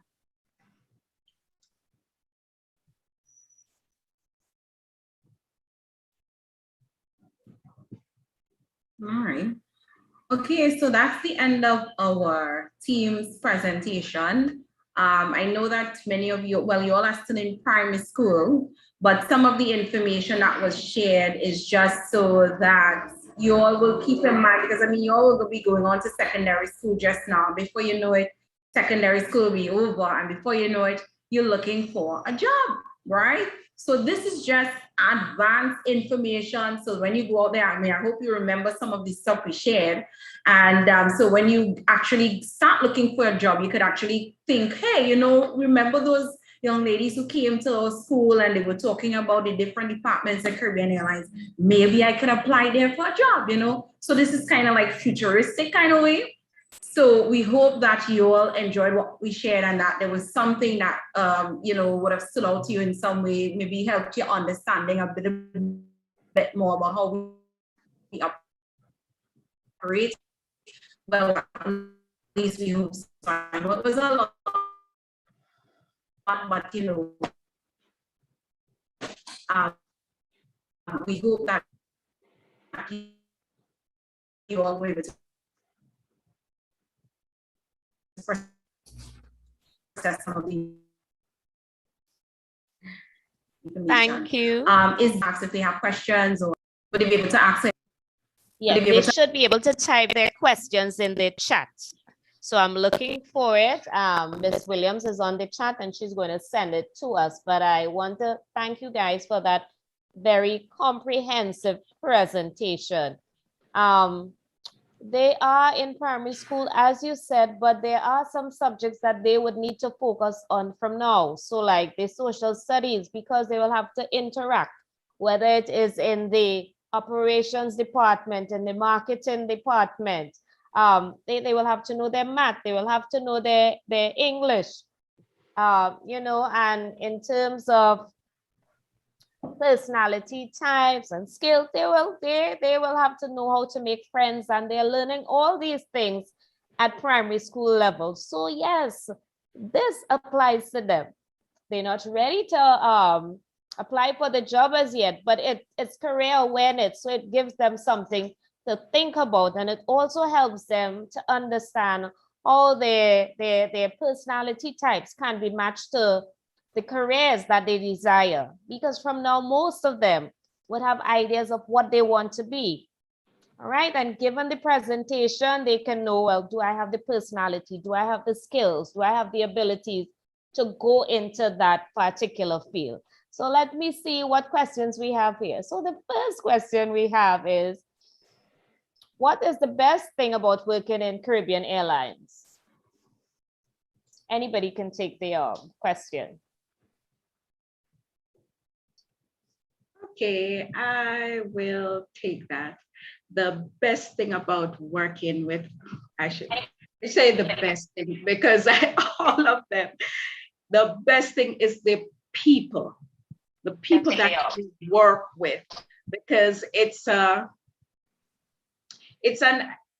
as Ms. John said, it's a dynamic. I will take that. Okay, wait. You haven't feedback. Okay, I was getting a feedback.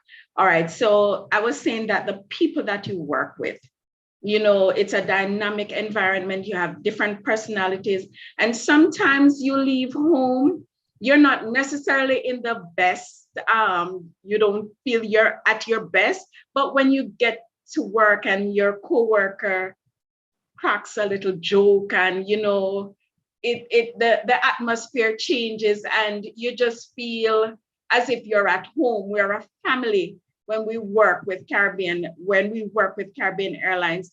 And again, with people, you're talking to people, you're dealing with people, because it's a service industry.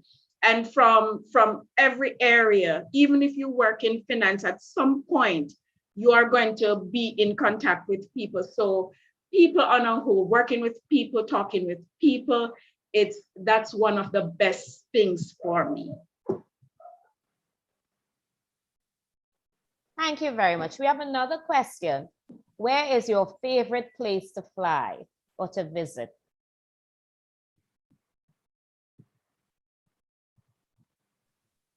I can answer that one. I've done quite a bit of flying, but my favorite place actually is a Caribbean island called Antigua. I'm sure a lot of you all are familiar with it. And why I like Antigua, it's because they have 365 beaches, and I love the beach. We fly to a lot of destinations, as Ms. Latoya would have showed you guys, but one of my favorite is the island of Antigua. Thank you very much. Interesting. I didn't know they have so many beaches. Thank you for sharing that. I learned something. Someone is asking, if my luggage has gone missing, what is the process of getting it back? This is where sorry, let me just get that feedback out of there. Yes, this is where our customer experience department comes in. You would have heard earlier where I spoke about the customer experience department. So at Caribbean Airlines, if you travel with us, why we try to give you the best service and customer experience, sometimes things can go wrong, and sometimes your baggage might be missing is one of them. So what you can do, you can get in touch with us when you call the customer experience department, we always have an agent there who can assist you in getting your luggage back or giving you some sort of redress in a situation like that, right? And it's not just if your baggage goes missing, but if your flight was delayed, you can contact our customer experience department and someone will be able to walk you through the steps of how you can get redress for that delayed flight there, right? So yeah, that is also a customer-centered department. And as we've been telling you, if you like working with people, that's an area that you can fall into in the future. Thank you very much. Someone is asking, what is the average monthly salary for flight attendants and pilots? Leisha used to be a flight attendant, so that is all yours.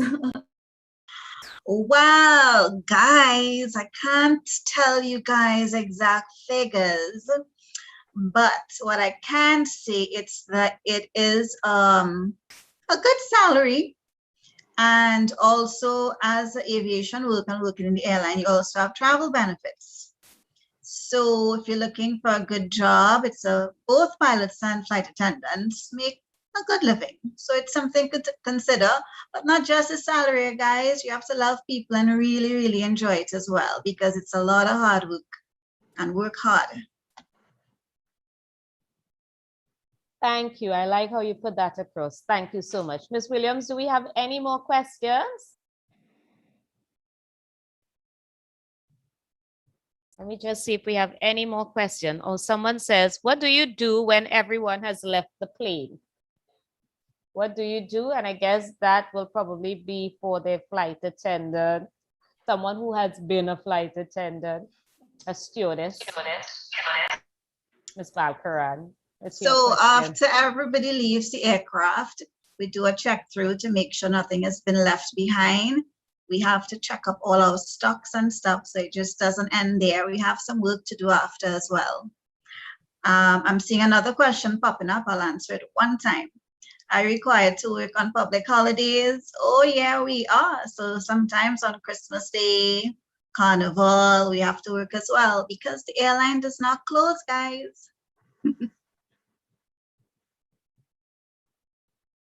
Ms. Williams, anything else? You get your days off. Sorry.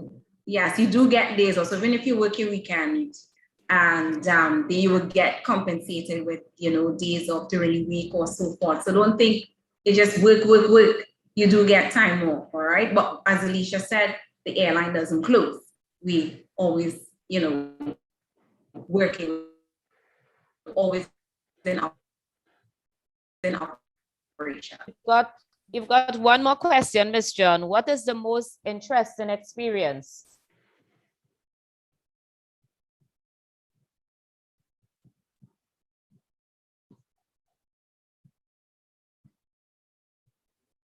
Could you repeat? What is the most interesting experience?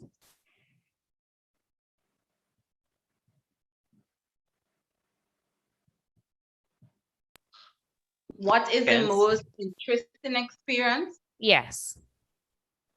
In terms of working generally at Caribbean Airlines? Yes.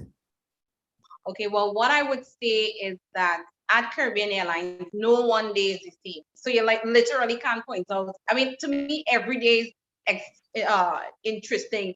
Every day has something different. It's a very unpredictable environment. Sometimes you go to work and something happens. We're also affected if, let's say, for example, external things like, let's say, the weather. There's some storm coming on the horizon. We have to be able to inform customers. We have to be able to always have a plan in place that if there is any emergency or anything like that, we can always be on the ball to respond. Sometimes we have new products and services. We always have something new, some new products, some new service. There is always something new happening at Caribbean Airlines. So to say that I could pinpoint any one thing, I can't pinpoint any one thing because there's always so much happening at the same time. So, but all I can sum it up with saying is that it's a very interesting place to work. And you always have to be able to think on your feet. You always have to be able to, you know, go with the flow. Whatever is happening, you have to be able to just get into action and, you know, just be able to think on your feet and operate effectively. And Leisha will tell you that she's in a live environment where things happen all the time. So, I think. Okay, are you seeing the next question? Someone wants to know, can you describe how you dealt with a rude or unruly customer on the plane or when making reservation? I'll ask Leisha to take that question. I think I got bumped up. I'll ask Leisha to take that question because she would likely be able to see. Leisha, can you see the question or do you want me to repeat it? Yeah, I can see it. I saw it. All right, thank you. So it's how you deal with an unruly or disrespectful passenger. Show respect, because disrespect with disrespect doesn't work, and we're a service industry, so customer service is our highest priority. However, it's always good sometimes when people don't understand stuff and they're not clear on the guidelines. I find that's where you have some miscommunications or disrespect happening. So you re-explain yourself to the passenger, and that usually solves the problem. I remember an incident where a passenger actually had to be deplaned because he was really rude, and on top of that, he was intoxicated. So he had to be taken off. You'd have to report it to the captain, and then we go back to gate, and that passenger will then be offloaded. I hope that answers it for you guys. Thank you. Your last question. If someone dies, I see we have two more. If someone dies on the aircraft, what is the procedure to take care of that? And then there's one more up. That's a big, heavy question. If somebody dies on the aircraft, we've had that happen, sadly, a couple of times. The first procedure is we go, it's called a diversion, to the closest airport. We have to contact an international provider called Medlink, and they would guide us where to land. And we take the passenger to the closest airport. Families are contacted and stuff, but it's a very, very sad situation. On board, we'll kind of put the person, we'll move, and I guess that's what you want to know, if we'll keep people around the person who has passed. No one says room on the aircraft. If it's not full, we'll kind of move around the passengers away from the person who has passed.